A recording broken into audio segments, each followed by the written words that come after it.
ಮೊದಲಿಗೆ ಪ್ರಾರ್ಥನೆ, ನಂತರ ನಮ್ಮ ತ್ರಿಮತಸ್ಥ ಬ್ರಾಹ್ಮಣ ಸಂಘದ ಸದಸ್ಯರಾದಂತಹ ಶ್ರೀಯುತ ವೆಂಕಟೇಶ್ ಕೆ ಆರ್ ಅವರ ಕೃತಿಯಾದ ಸಾಮಾಜಿಕ ಕಾದಂಬರಿ ಸಂಘರ್ಷ ಎನ್ನುವ ಪುಸ್ತಕದ ಬಿಡುಗಡೆಯ ಕಾರ್ಯಕ್ರಮ.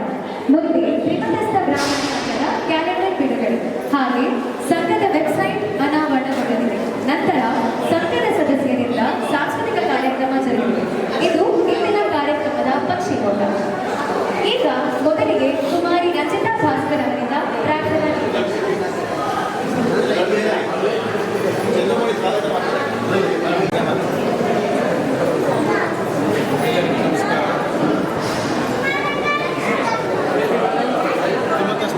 ಸಂಘ ಹಾಗೂ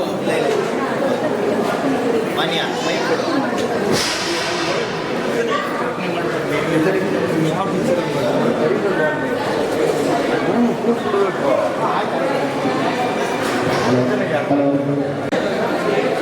ಬ್ರಾಹ್ಮಣ ಸಂಘ ಕನಕಪುರ ಹಾಗೂ ಜಿಲ್ಲಾ ಲೇಖಕರ ವೇದಿಕೆ ರಾಮನಗರ ಜಿಲ್ಲೆ ಇವರ ಸಂಯೋಗದಲ್ಲಿ ಇವತ್ತು ಕೃತಿ ಲೋಕಾರ್ಪಣೆ ಕಾರ್ಯಕ್ರಮವನ್ನು ಏರ್ಪಡಿಸಿದೆ. ಹಾಗೂ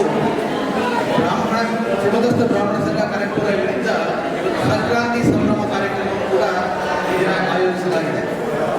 ಈ ಒಂದು ಕಾರ್ಯಕ್ರಮಕ್ಕೆ ಅಧ್ಯಕ್ಷರಾಗಿ ನಮ್ಮ ಸಂಘದ ಅಧ್ಯಕ್ಷರಾದಂಥ ಶ್ರೀ ಕೆ ಎನ್ ಶಿವಕುಮಾರ್ ಅವರು ಆಗಮಿಸಿದ್ದಾರೆ. ಅವರನ್ನು ವೇದಿಕೆಗೆ ಬರಮಾಡೋಣ.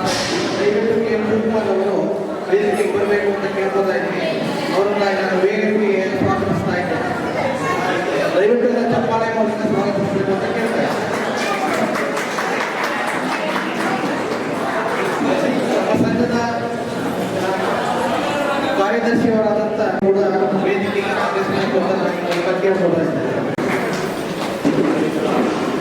ಈ ಒಂದು ಕಾರ್ಯಕ್ರಮದ ಉದ್ಘಾಟಕರಾಗಿ ಶ್ರೀಯುತ ಕೆ ವಿ ರಾಮಸ್ವಾಮಿ ಅವರು, ಖಜಾಂಚಿಗಳು, ಹಾಸನ ಜಿಲ್ಲಾ ಹೊಯ್ಸಳ ಕರ್ನಾಟಕ ಸಂಘ ಹಾಗೂ ಹೊಯ್ಸಳ ಕರ್ನಾಟಕ ಸಂಘಗಳ ಒಕ್ಕೂಟ ಬೆಂಗಳೂರು, ಇವರನ್ನು ಕೂಡ ನಾನು ವೇದಿಕೆಗೆ ಬರಬೇಕು ಅಂತ ಕೇಳ್ಕೊತಾ ಇದ್ದೀನಿ ಹಾಗೂ ಸ್ವಾಗತಿಸ್ತಾ ಇದ್ದೀನಿ.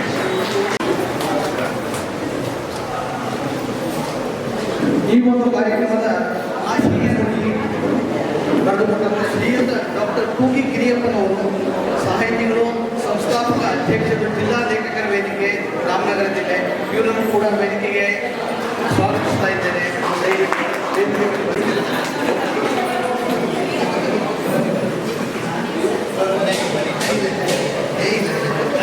ಈ ಒಂದು ಕೃತಿ ಲೋಕಾರ್ಪಣೆ ಕಾರ್ಯಕ್ರಮಕ್ಕೆ ಲೋಕಾರ್ಪಣೆಗಾಗಿ ಬಂದಿರತಕ್ಕಂಥ ಶ್ರೀಯುತ ಡಾಕ್ಟರ್ ರಮಾನಂದ್ ಅವರು, ಭಾರತ ಭೂಷಣ ಪ್ರಶಸ್ತಿ ವಿಜೇತರು ಹಾಗೂ ಹಿರಿಯ ಸಾಹಿತಿಗಳು, ಕಾದಂಬರಿಕಾರರು, ಇವರನ್ನು ನಾನು ವೇದಿಕೆಗೆ ಸ್ವಾಗತಿಸ್ತಾ ಇದ್ದೀನಿ. ದಯವಿಟ್ಟು ಅವರ ವೇದಿಕೆಗೆ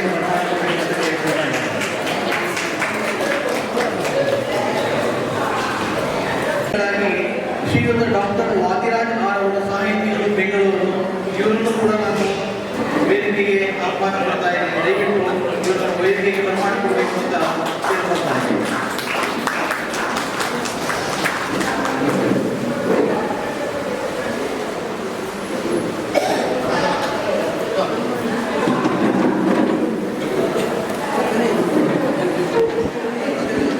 ವೇದಿಕೆ ಮೇಲೆ ಆಸೀನರಾದಂಥ ಎಲ್ಲ ಗಣ್ಯರಿಗೆ ಸ್ವಾಗತವನ್ನು ಬಯಸುತ್ತಾ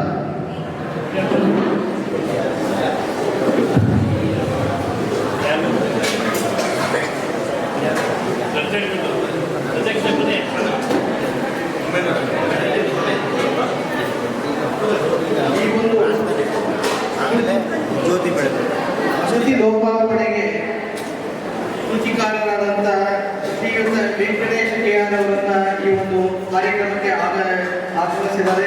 ಅವರನ್ನು ವೇದಿಕೆಗೆ ಬರಮಾಡಬೇಕು ಅಂತ ಕೇಳ್ಕೊಳ್ತಾ ಇದ್ದೇನೆ. ಈ ಒಂದು ಕಾರ್ಯಕ್ರಮದ ಕೇಂದ್ರ ಬಿಂದುವಾದಂಥ ಶ್ರೀ ವೆಂಕಟೇಶ್ ಕೆ ಆರ್ ಅವರು ವೇದಿಕೆಗೆ ಆಗಮಿಸಬೇಕು ಅಂತ ಕೇಳ್ಕೊಳ್ತಾ ಇದ್ದೇನೆ.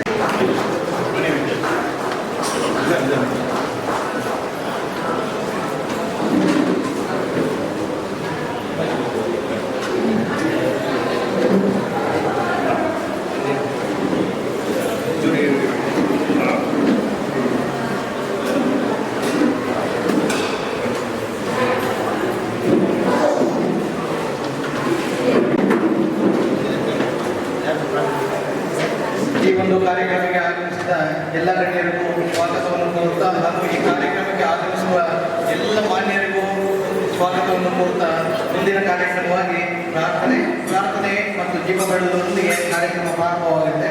ಜೈ ಶ್ರೀರಾಮ್. ಈಗ ಮೊದಲಿಗೆ ಕುಮಾರಿ ರಂಜಿತಾ ಭಾಸ್ಕರ್ ಅವರಿಂದ ಪ್ರಾರ್ಥನಾ ಗೀತೆ.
ಕಾರ್ಯಕ್ರಮದ ಯಶಸ್ಸನ್ನು ಕೋರುತ್ತಾ ಭಕ್ತಿ ಭಾವಗಳನ್ನು ತುಂಬಿ ಗೀತೆಯನ್ನು ಗಾಯನ ಮಾಡಿದ ಕುಮಾರಿ ರಂಜಿತಾ ಭಾಸ್ಕರ್ ಅವರಿಗೆ ವಂದನೆಗಳು. ಈಗ ಶ್ರೀಯುತ ಕೆ.ವಿ. ರಾಮಸ್ವಾಮಿಯವರು ಖಜಾಂಚಿಗಳು ಜಿಲ್ಲಾ ಹೋಸಲ ಕರ್ನಾಟಕ ಸಂಘ ಮತ್ತು ಹೋಸಲ ಕರ್ನಾಟಕ ಸಂಘಗಳ ಒಕ್ಕೂಟ ಬೆಂಗಳೂರು ಇವರು ಹಾಗೂ ವೇದಿಕೆ ಮೇಲಿರುವ ಗಣ್ಯರೆಲ್ಲರೂ ಸೇರಿ ಜ್ಯೋತಿ ಬೆಳಗುವುದರ ಮೂಲಕ ಕಾರ್ಯಕ್ರಮವನ್ನು ಉದ್ಘಾಟನೆ ಮಾಡಬೇಕೆಂದು ಆಶಿಸುತ್ತೇನೆ.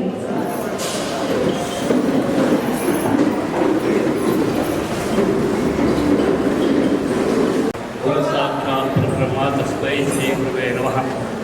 गुरुवे सर्वलोकानां विषये मनोमिडामुदे विद्यानां दक्षिणामूर्तये नमः. अखण्डमण्डलाकारं व्याप्तं येन चात्मकृतं तस्मै श्री गुरुवे नमः. ॐ गणानामहे कविनामोऽश्वस्मं ज्येष्ठाच ब्रह्मणस्पदानश्रुतं प्रणो देवी सरस्वती वाक्ये दुर्वादिनीति धीरामित्रवतु. ಮುಂದೆ ಮಾತಾಡಬೇಡಿ, ಕೇಳಿಸ್ಕೊಳ್ಳಿ. ಈಗ ವೆರಿ ಇಂಪಾರ್ಟೆಂಟ್ ಇರ್ತಕ್ಕಂಥ ಈ ಮಾತು ಅವಕಾಶ ಸಿಕ್ಕಿದ್ದು ಬಹಳ ಸುಮಾರು 40 ವರ್ಷದ ನಂತರ ಈ ಅವಕಾಶ ಸಿಕ್ಕಿದೆ ನಮಗೆ ಮಾತಾಡೋಕ್ಕಿದೆ. ಇದು ಈ ಸ್ಥಳ ಯಾಗಭೂಮಿ, ಯಜ್ಞಭೂಮಿ, ಪರಮ ಪವಿತ್ರವಾದ ಸ್ಥಳ ಇದು. ಈ ಸ್ಥಳದಲ್ಲಿ ಬಂದು ನೀವು ಮಾತಾಡೋಕ್ಕೆ ಅವಕಾಶ ಸಿಕ್ಕಿದೆಯಲ್ಲ, ಅದೇ ನಮ್ಮ ಪೂರ್ವಜನ್ಮದ ಪುಣ್ಯ ಅಂತ ಹೇಳಿ ನಾವು ತಿಳ್ಕೊಬೇಕು. ಯಾಕೆಂತೇಳಿದರೆ 2000 ಇಸ್ವಿಯಲ್ಲಿ ಇಲ್ಲಿ ತಿಳಿಸಿರ್ತಕ್ಕಂಥ ಮಹಾ ವಿದ್ವಾಂಸರಾದ, ವೇದ ಪಂಡಿತರಾದ, ಮಹಾ ಅನುಷ್ಠಾನರಾದ ಶ್ರೀಯುತ ಕೆ.ಎಸ್. ನಾರಾಯಣಾಚಾರ್ಯ ಅವರು ಬಹಳ ಶಾಸ್ತ್ರೀಯವಾಗಿ, ಅತ್ಯಂತ ಶಾಸ್ತ್ರೀಯವಾಗಿ 1 ವಾರಗಳ ಕಾಲ ಭಗವಂತನ ನಾಮಸ್ಮರಣೆಯನ್ನು ಮಾಡಿ ಭಾಗವತ ಪ್ರವಚನವನ್ನು ನಡೆಸಿದ್ದೇವೆ. ಹಾಗಾಗಿ ಆ ಪುಣ್ಯ ಫಲ, ಆ ಶಕ್ತಿ, ಆ ಯಜ್ಞಸ್ಥಳ ಇದು ಆಗಿದೆ. ಈ ಸ್ಥಳದಲ್ಲಿ ನಾವು ನಿಂತು ಮಾತಾಡೋದು ಒಂದು ಸೌಭಾಗ್ಯ ಅಂತೇಳಿ ನಾನು ಭಾವಿಸ್ತಾ ಇದ್ದೀನಿ. ಇದಾದಮೇಲೆ ಈ ಕೆ.ಎಸ್. ನಾರಾಯಣಾಚಾರ್ಯರು ನಾವು ಕರ್ಕೊಂಡ್ಬೇಕು. ಈ ಭಾಗವತ ಸಪ್ತಾಹ ನಡೆಯೋದಕ್ಕೂ ಸಹ ಸೀತಾ ಕೆ.ಆರ್. ವೆಂಕಟೇಶ್ ಅವರು ಕಾರಣ. ಅವ್ರು ಆ್ಯಕ್ಚುಲಿ ಅವ್ರು ಯಾವುದೋ ಒಂದು ಸಂಕಷ್ಟದ ಪರಿಸ್ಥಿತಿಗೋಸ್ಕರ ಶಾಸ್ತ್ರವನ್ನು ಕೇಳಬೇಕು, ಶಾಸ್ತ್ರದಿಂದ ನಮ್ಮ ಸಂಕಷ್ಟವನ್ನು ಪರಿಹರಿಸಬೇಕು ಅಂತ ಹೇಳಿ ಕೇಳಿದಾಗ ಅವರಿಗೆ ಹೇಳಿದ್ರು, ನೀವು ಭಾಗವತ ಪ್ರವಚನವನ್ನು ಕೇಳಿಸಿ ನಿಮ್ಮ ಕುಟುಂಬದವರೆಲ್ಲ ಭಾಗವತರು ಅಂತ ಹೇಳಿದಾಗ ಅವರು ಪ್ರಯತ್ನ ಮಾಡ್ತೀನಿ ಅಂತೇಳಿ ಅಷ್ಟೇ ಹೇಳಿದರು. ಆಮೇಲೆ ಒಂದು ಕೆ.ಎಸ್. ನಾರಾಯಣಾಚಾರ್ಯ ಅವರನ್ನು ಭೇಟಿ ಮಾಡಿದಾಗ ಅವರು ಬಹಳ ಸಂತೋಷದಿಂದ ನಾನು ಇದೇ ಸ್ಥಳದವರಪ್ಪ, ನಾನು ಬಂದು ನಿಮಗೆ ಭಾಗವತ ಸಪ್ತಾಹವನ್ನು ನಡೆಸ್ಕೊಡ್ತೀವಿ ಅಂತ ಹೇಳಿ ಬಂದರು. ಅವತ್ತು ಆ ಭಾಗವತ ಸಪ್ತಾಹ ಬರೀ ಪ್ರವಚನಕ್ಕೆ ಮಾತ್ರ ಸೀಮಿತವಾಗಿತ್ತು. ಈ ಕನಕಪುರ ಬ್ರಾಹ್ಮಣರ ಸಹಕಾರದಿಂದ ಕನಕಪುರ ಬ್ರಾಹ್ಮಣರ ಒಂದು ಶ್ರದ್ಧಾಭಕ್ತಿಯ ಕಾರಣವಾಗಿ ಬಹಳ ಅತ್ಯಂತ ಯಶಸ್ವಿಯಾಗಿ ಸುಮಾರು 1 ವಾರಗಳ ಕಾಲ ನಡೆಯಿತು. ಅಟ್ಟ ಒಂದು ಪವಿತ್ರ ಭೂಮಿಗೆ ಇವತ್ತು ನಾನು ಮತ್ತೆ ಒಂದು ಸಭಾ ಉದ್ಘಾಟನೆ ಕೊಟ್ಟಿರ್ತಕ್ಕಂಥದ್ದು ನಾನು ನೆನೆಸಿದ್ದಿಲ್ಲ. ಈಗ ಅಂಥ ಅವಕಾಶ ನನ್ನ ಜೀವನದಲ್ಲಿ ಸಿಕ್ಕಿರೋದು ನನ್ನ ಸೌಭಾಗ್ಯ ಅಂತ ತಿಳ್ಕೊತೀನಿ. ನಾರಾಯಣಾಚಾರ್ಯರ ಪ್ರೊಫೆಸರ್ ನಾರಾಯಣಾಚಾರ್ಯ ಧಾರವಾಡ ಯೂನಿವರ್ಸಿಟಿ ಒಳಗಡೆ ವೈಸ್ ಚಾನ್ಸಲರ್ ಆಗಿದ್ದರು, ಮಹಾನ್ ವಿದ್ವಾಂಸರು. ಅವರು ಪ್ರೊಫೆಸರ್ ನಾರಾಯಣಾಚಾರ್ಯ ರಾಷ್ಟ್ರಕರು ಅಂತ ನಾವು ಯಾರನ್ನು ಹೇಳ್ತೀವಿ ಅಂತ ಹೇಳಿದರೆ, ಯಾರು ನಮ್ಮ ಸಂಸ್ಕೃತಿ ಸಾಹಿತ್ಯಗಳನ್ನು ಎತ್ತಿ ಹಿಡಿತಾರೆ, ಯಾರು ನಮ್ಮ ದೇಶದ ಮೂಲಭೂತ ಸಂಸ್ಕೃತಿಗಳನ್ನ ಕಾಪಾಡೋಕ್ಕೆ ಶ್ರಮಿಸ್ತಾರೆ, ಅವರನ್ನ ರಾಷ್ಟ್ರಕರು ಅಂತ ಹೇಳ್ತೀವಿ. DVG ಅವರನ್ನು ರಾಷ್ಟ್ರಕರು ಅಂತ ಹೇಳ್ತಾ ಇದ್ರು. ಆ DVG ಅವರ ಬಿಟ್ಟರೆ ರಾಷ್ಟ್ರಕರು ಅಂತ ಹೇಳಿ ಬಂದಂತಹ ಒಂದು ಬಿರುದು ಇವರಿಗೆ ನಮ್ಮ KS ನಾರಾಯಣಾಚಾರ್ಯರಿಗೆ ಸಿಗುತ್ತೆ. ನಾರಾಯಣಾಚಾರ್ಯರು ಅವರು ಬಹಳ ದೊಡ್ಡ ವಿದ್ವಾಂಸರು. ಅವರು ವೇದ ಸಂಸ್ಕೃತಿ ಪರಿಚಯ ಅಂತೇಳಿ 4 ವಾರಗಳು ರಾಮಾಯಣ ಮಹಾಭಾರತ ಅಭಿವೃದ್ಧಿ ಬಹಳ ಫೇಮಸ್ ಆಯಿತು. ನಾರಾಯಣಾಚಾರ್ಯ ಬಹಳ ದೊಡ್ಡ ವಿದ್ವಾಂಸರು. ಮತ್ತೆ ಅವ್ರನ್ನ ರಾಮಾಯಣ ನಾರಾಯಣಾಚಾರ್ಯ ಅಂತ ಹೇಳ್ತಾರೆ. ರಾಮಾಯಣದ ಬಗ್ಗೆ ಬೇರೆ ಬೇರೆ ರಾಷ್ಟ್ರಗಳಲ್ಲಿ ಅವರು ಪ್ರವಚನಗಳನ್ನು ಕೊಟ್ಟಿದ್ದರು. ಅಂಥ ಒಂದು ಸ್ಥಳದಲ್ಲಿ ನಮ್ಮ ಚಿರಂಜೀವಿ ರಾಜಶ್ರೀ KR ವೆಂಕಟೇಶ್ವರ ಪುಸ್ತಕ ಬಿಡುಗಡೆ ಆಗ್ತಾ ಇದ್ದು ನಮಗೆ ಬಹಳ ಹೆಮ್ಮೆ. ಇದು ಮೊದಲನೇ ವಿಚಾರ. ಎರಡನೇದು KR ವೆಂಕಟೇಶ್ವರ ಬಗ್ಗೆ, ಅವರ ಕುಟುಂಬದ ಬಗ್ಗೆ ಒಂದೆರಡು ಮಾತು ಹೇಳಬೇಕು ಬಯಸ್ತೀನಿ. ನಾನು KR ವೆಂಕಟೇಶ್ವರ ದಾಯಾದಿ, ಅಂದರೆ ಅವರ 10 ದಿವಸದ ದಾಯಾದಿ. ನಮ್ಮ ಕುಟುಂಬ ಮೂಲತಃ ಪೂರ್ವಂತರ ಅಂತಕ್ಕಂಥ ಒಂದು ಅಗ್ರಹಾರದಲ್ಲಿ ಅರಸೀಕೆರೆ ಜಿಲ್ಲೆಯ ಪೂರ್ವಂತರ ಅಂತಕ್ಕಂಥ ಅಗ್ರಹಾರದಲ್ಲಿದ್ದಂತಹ ಬ್ರಾಹ್ಮಣ ಕುಟುಂಬದವರು. ನಮ್ಮ ಅಜ್ಜ ಅವಾಗೆಲ್ಲ ಅರಸೀಕೆರೆ ಬೆಳವಾಡಿ ಆ ಕಡೆ ಎಲ್ಲ ಮಳೆ ಇದ್ದರೆ ಸುಮಾರು ಬಹಳ ಕಷ್ಟವನ್ನು ಅನುಭವಿಸಿದ್ರು. ಅವಾಗೆಲ್ಲ 1900 ಇಸ್ವಿ ಒಳಗಡೆ ಎಲ್ಲ ಬಹಳ ಕಷ್ಟವನ್ನು ಅನುಭವಿಸಿ ನಮ್ಮ ತಾತನ ಕಾಲ ನಂತರ ನಾವು ಚಿಕ್ಕಮಗಳೂರಿಗೆ ವಲಸೆ ಬಂದ್ವಿ. ಇವರ KR ವೆಂಕಟೇಶ್ ಅವರ ಅಜ್ಜ, ಅಂದರೆ ಅವರ ತಂದೆ ರಾಮನಾಥ್ ಅಂತ ಹೇಳಿ ಅವರ ಅಜ್ಜ. ನಾವು KR ಸತ್ಯನಾರಾಯಣ ಅಂತ ಹೇಳಿ ಅವರಿಗೆ ಸುಮಾರು ಭಾಷೆ ಬರ್ತಾ ಇತ್ತು, ಸುಮಾರು ಭಾಷೆಗಳ ಇದಿತ್ತು. ಮತ್ತು ಅವರು ಗಮಕಿಗಳಾಗಿತ್ತು, ಒಳ್ಳೆಯ ಅದ್ಭುತವಾದ ಗಮಕವಾಚಗಳನ್ನು ಮಾಡ್ತಕ್ಕಂಥ ಇದ್ದಿತ್ತು. ಅವರು ನಮ್ಮ ಇಂಡಿಯಾದಲ್ಲದೆ ಅಫ್ಘಾನಿಸ್ತಾನ್ ಮತ್ತು ಬ್ರಹ್ಮದೇಶಗಳಲ್ಲಿ ಅವರ ಗಮಕವಾಚವನ್ನು ಕೊಟ್ಟಿತ್ತು. ಮತ್ತು ಈ ಸ್ಥಳದಲ್ಲೂ ಸಹ ಅವರ ಗಮಕವಾಚಗಳನ್ನು ಏರ್ಪಡಿಸಿ ಅವ್ರಿಗೂ ಸಹ ಸನ್ಮಾನಿಸಲಾಗಿತ್ತು, ಗೌರವಿಸಲಾಗಿತ್ತು. ಅವರು ಪರಮ ಭಾಗವತರು, ಬಹಳ ಭಕ್ತಿ ಇದ್ದವರು, ಯಾವಾಗಲೂ ಭಗವತ್ ಮಾಡ್ತಕ್ಕಂಥವರು. ಅವರ ಒಂದು ಇದು ಸಂಸ್ಕಾರ ಬಲ ಇವತ್ತು ಶ್ರೀ ವೆಂಕಟೇಶ್ ಅವರು ಭಾವನಾತ್ಮಕವಾಗಿ ಕೃತಿಗಳನ್ನು ರಚಿಸುವಂಥ ಒಂದು ಮಟ್ಟಕ್ಕೆ ತಗೊಂಡಿದೆ. ವೆಂಕಟೇಶ್ ಅವರ ಜೀವನದ ಹಾದಿಯನ್ನು ನಡೆಸಿದರೆ ಅವರೇನು ಸುಖವಾಗಿ ಜೋಪಾನವಾಗಿ ಜಟಲವಾಗಿ ಕಾಪಾಡಿದ ಮಗು ಅಲ್ಲ. ಜೀವನ ಸಂಘರ್ಷದಲ್ಲಿ ಬಹಳ ಹೋರಾಟ ನಡೆಸಿದ ವ್ಯಕ್ತಿ, ಮೊದಲು ಅವರ ಬಾಲ್ಯದಲ್ಲಿ ಬಹಳ ಶ್ರೀಮಂತಿಯನ್ನು ಅನುಭವಿಸಿದವರು. ಬಾಲ್ಯದಲ್ಲಿ ಇಲ್ಲಿ KS ಸರ್ಕಾರ ದಯವಿಟ್ಟು ಮಾತಾಡಬೇಡಿ, ಕೇಳ್ಕೊಳ್ಳಿ. ಇದು ಕೃತಿಯನ್ನು ಹೇಳ್ತಾ ಇದ್ದೀವಿ, ಕೇಳಿ ಆಯ್ತಾ? ಮಾತಾಡೋಣ, ಸ್ವಲ್ಪ ನಿಲ್ಲಿಸಿ ಕೇಳಿ. ಕೃಷಿಕಾರರ ಬಗ್ಗೆ ಮಾತಾಡ್ತಾರೆ. ವೆಂಕಟೇಶ್ ಅವರು ಜತನವಾಗಿ ಕಾಪಾಡಿದ ಮಗು ಅಲ್ಲ.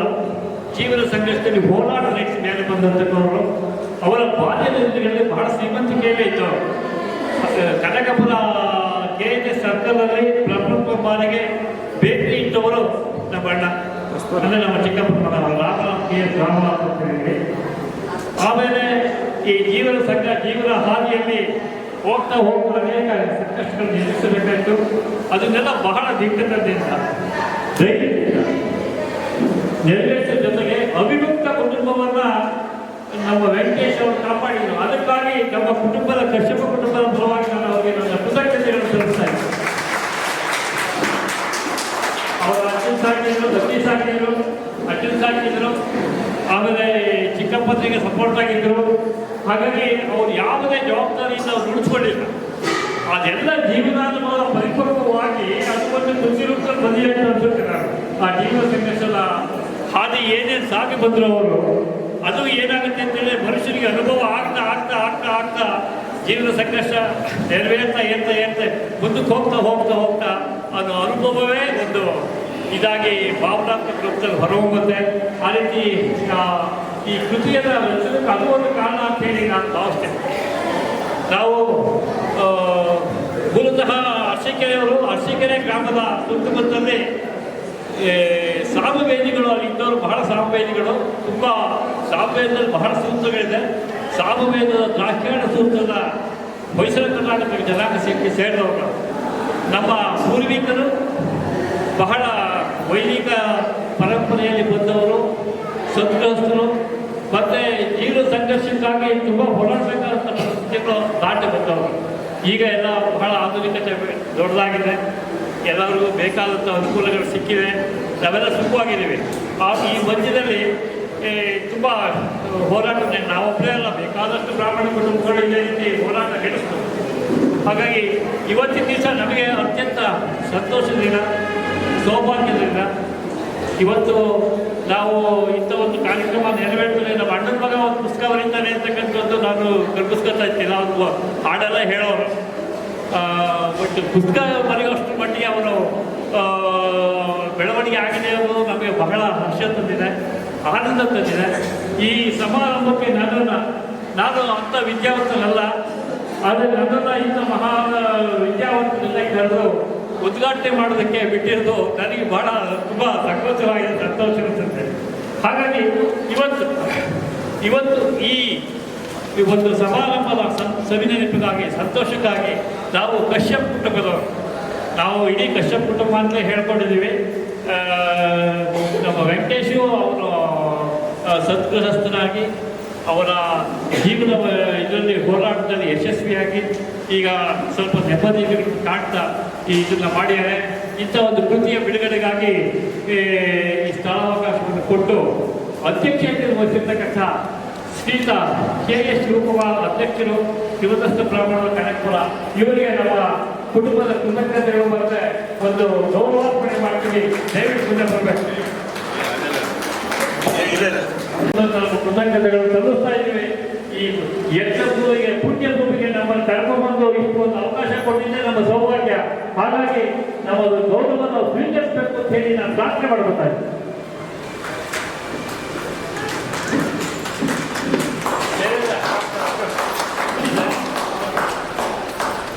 ಶೈಲಾಂತ ಅಂತೇಳಿ ವೇದ ಪುರುಷರು ನಮ್ಮೊಟ್ಟಿಗೆ ಇರೋರು, ನಮ್ಮ ಅಣ್ಣನ ಭಾವ ಗೌರವನೇ ಗುರುಪುರೋಹಿತ ಪುಣ್ಯಶೇಖರ ತಿಳಿಸ್ತಾರೆ.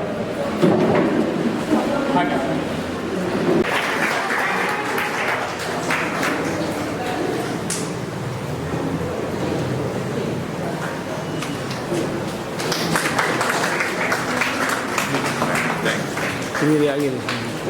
ಬನ್ನಿ.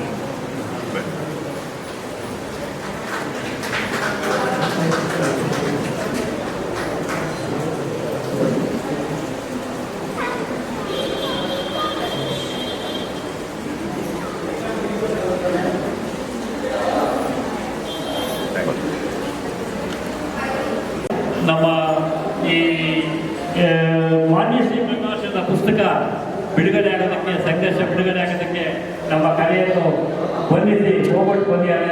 ಅವರಿಗೂ ಸಹ ನಾವು ಒಂದು ಗೌರವ, ನಮ್ಮ ಕಶ್ಯಪ ಕುಟುಂಬದಿಂದ ಒಂದು ಗೌರವಾರ್ಪಣೆ ಸಲ್ಲಿಸ್ತಾ ಇದ್ದೀವಿ. ದಯಮಾಡಿ ಸ್ವೀಕರಿಸಬೇಕು ಅಂತ ಕೇಳ್ಬೋದು.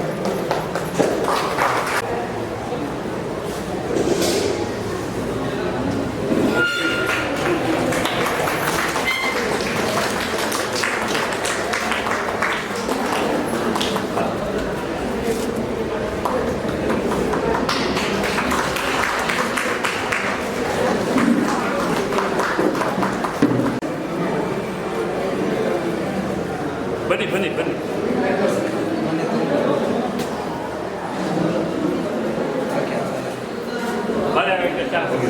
ಬನ್ನಿ ಸರ್.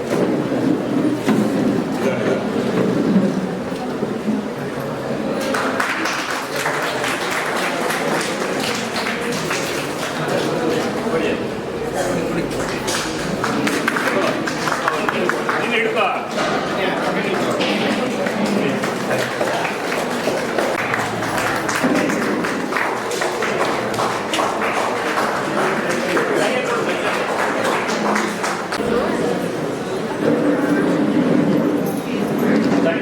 ಕಟ್ಟೋದು ಸುಲಭ, ಸಂಘಗಳು ಬೆಳೆಸೋದು ಇನ್ನೂ ಕಷ್ಟ, ಅದು ನಡೆಸ್ಕೊಂಡು ಹೋಗೋದು ಇನ್ನೂ ಕಷ್ಟ. ಹಾಗಾಗಿ ಯಾವುದೇ ಸಂಘಗಳು ಇವತ್ತು ಉಳಿದ್ರೆ ಅದಕ್ಕೆ ಅವರ ಕಾಲ ಮತ್ತು ಶ್ರಮ ಎಲ್ಲವನ್ನು ತ್ಯಾಗ ಮಾಡಿ ಸಂಘಕೋಸ್ಕರ ದುಡಿತಕ್ಕಂಥ ಒಂದು ಮನೋಭಾವಿರ್ತಕ್ಕಂಥ ವ್ಯಕ್ತಿಗಳಿಂದ ಸಂಘ ಬೆಳಿ. ಹಾಗಾಗಿ ಇವತ್ತಿನಿಂದ ಈ ಸಂಘ ನಮ್ಮ ಬ್ರಾಹ್ಮಣ ಸಂಘ ಅಕ್ಷರ ನಡೆಕೊಂಡು ಹೋಗಬೇಕು ಅಂತಂದ್ರೆ ಅವರ ಶ್ರಮ ದುಡಿಮೆ ಮತ್ತು ಕಾಲ ಎಲ್ಲವನ್ನು ವ್ಯಯ ಮಾಡಿ ಈ ಸಂಘವನ್ನು ಅತ್ಯಂತ ನಡೆಸಿಕೊಳ್ಳಬೇಕಂತ ಕಾರ್ಯದರ್ಶಿಗಳನ್ನ ಸಂಬಂಧಿಸಿ ವೆಂಕಟೇಶ್ ಅವರು ನಮ್ಮ ಗೌರವವನ್ನು ಸ್ವೀಕರಿಸಬೇಕು ಅಂತ ಹೇಳೋದು.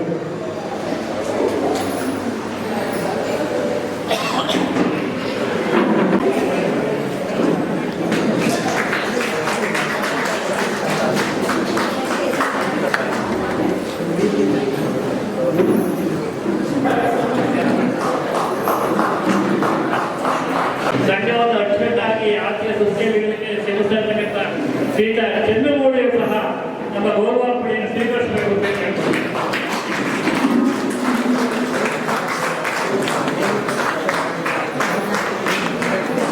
ನನ್ನ ಹೃತ್ಪೂರ್ವಕವಾದ ಪ್ರಣಾಮಗಳನ್ನು ಸಲ್ಲಿಸ್ತಾ ಇದ್ದೇನೆ. ಇದಾದ ಮೇಲೆ ಕೃಷಿ ರಚನಾಕಾರರಾದ ಶ್ರೀಯುತ ಕೆ.ಆರ್. ವೆಂಕಟೇಶ್ ಮತ್ತು ದಂಪತಿಗಳು ದಯಮಾಡಿ ವೇದಿಕೆ ಮುಂದಕ್ಕೆ ಬರಬೇಕು. ಅವರಿಗೆ ಒಂದು ಆಶೀರ್ವಾದ ಮಾಡಿ ನಮ್ಮ ಹಿರಿಯರೆಲ್ಲ ಗೌರವ ಮಾಡಿ ಒಂದು ನಮ್ಮ ಆಶೀರ್ವಾದ ತಿಳಿಸಬೇಕು ಅಂತ ಹೇಳಿ ಕೇಳ್ಕೊತೀನಿ. ಹಾಗೆ ಭಾಗವೇ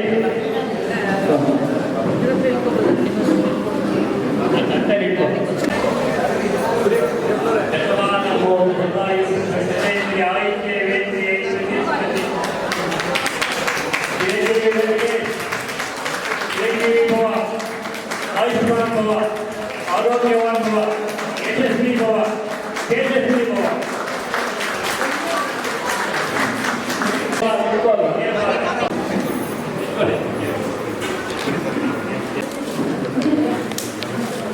ಕಳೆದ ಸಾಹಿತ್ಯ ಪರಿಷತ್ ಸದಸ್ಯರಾದಂತಹ ಶ್ರೀಯುತ ಯಲ್ಲಗೌಡ ಬಸವರಾಜನವರು ವೇದಿಕೆ ಬರಬೇಕಂತ ಕೇಳ್ಬೋದು. ಎಲ್ಲಗೌಡರು ದಯವಿಟ್ಟು ಬರಬೇಕು ವೇದಿಕೆ ಮೇಲೆಗೆ. ಎಲೆಗೌಡ್ರೆ ಬನ್ನಿ. ಬರ್ಬೇಕು ಬನ್ನಿ ಮೇಲೆಗೆ. ಎಲೆಗೌಡ್ರು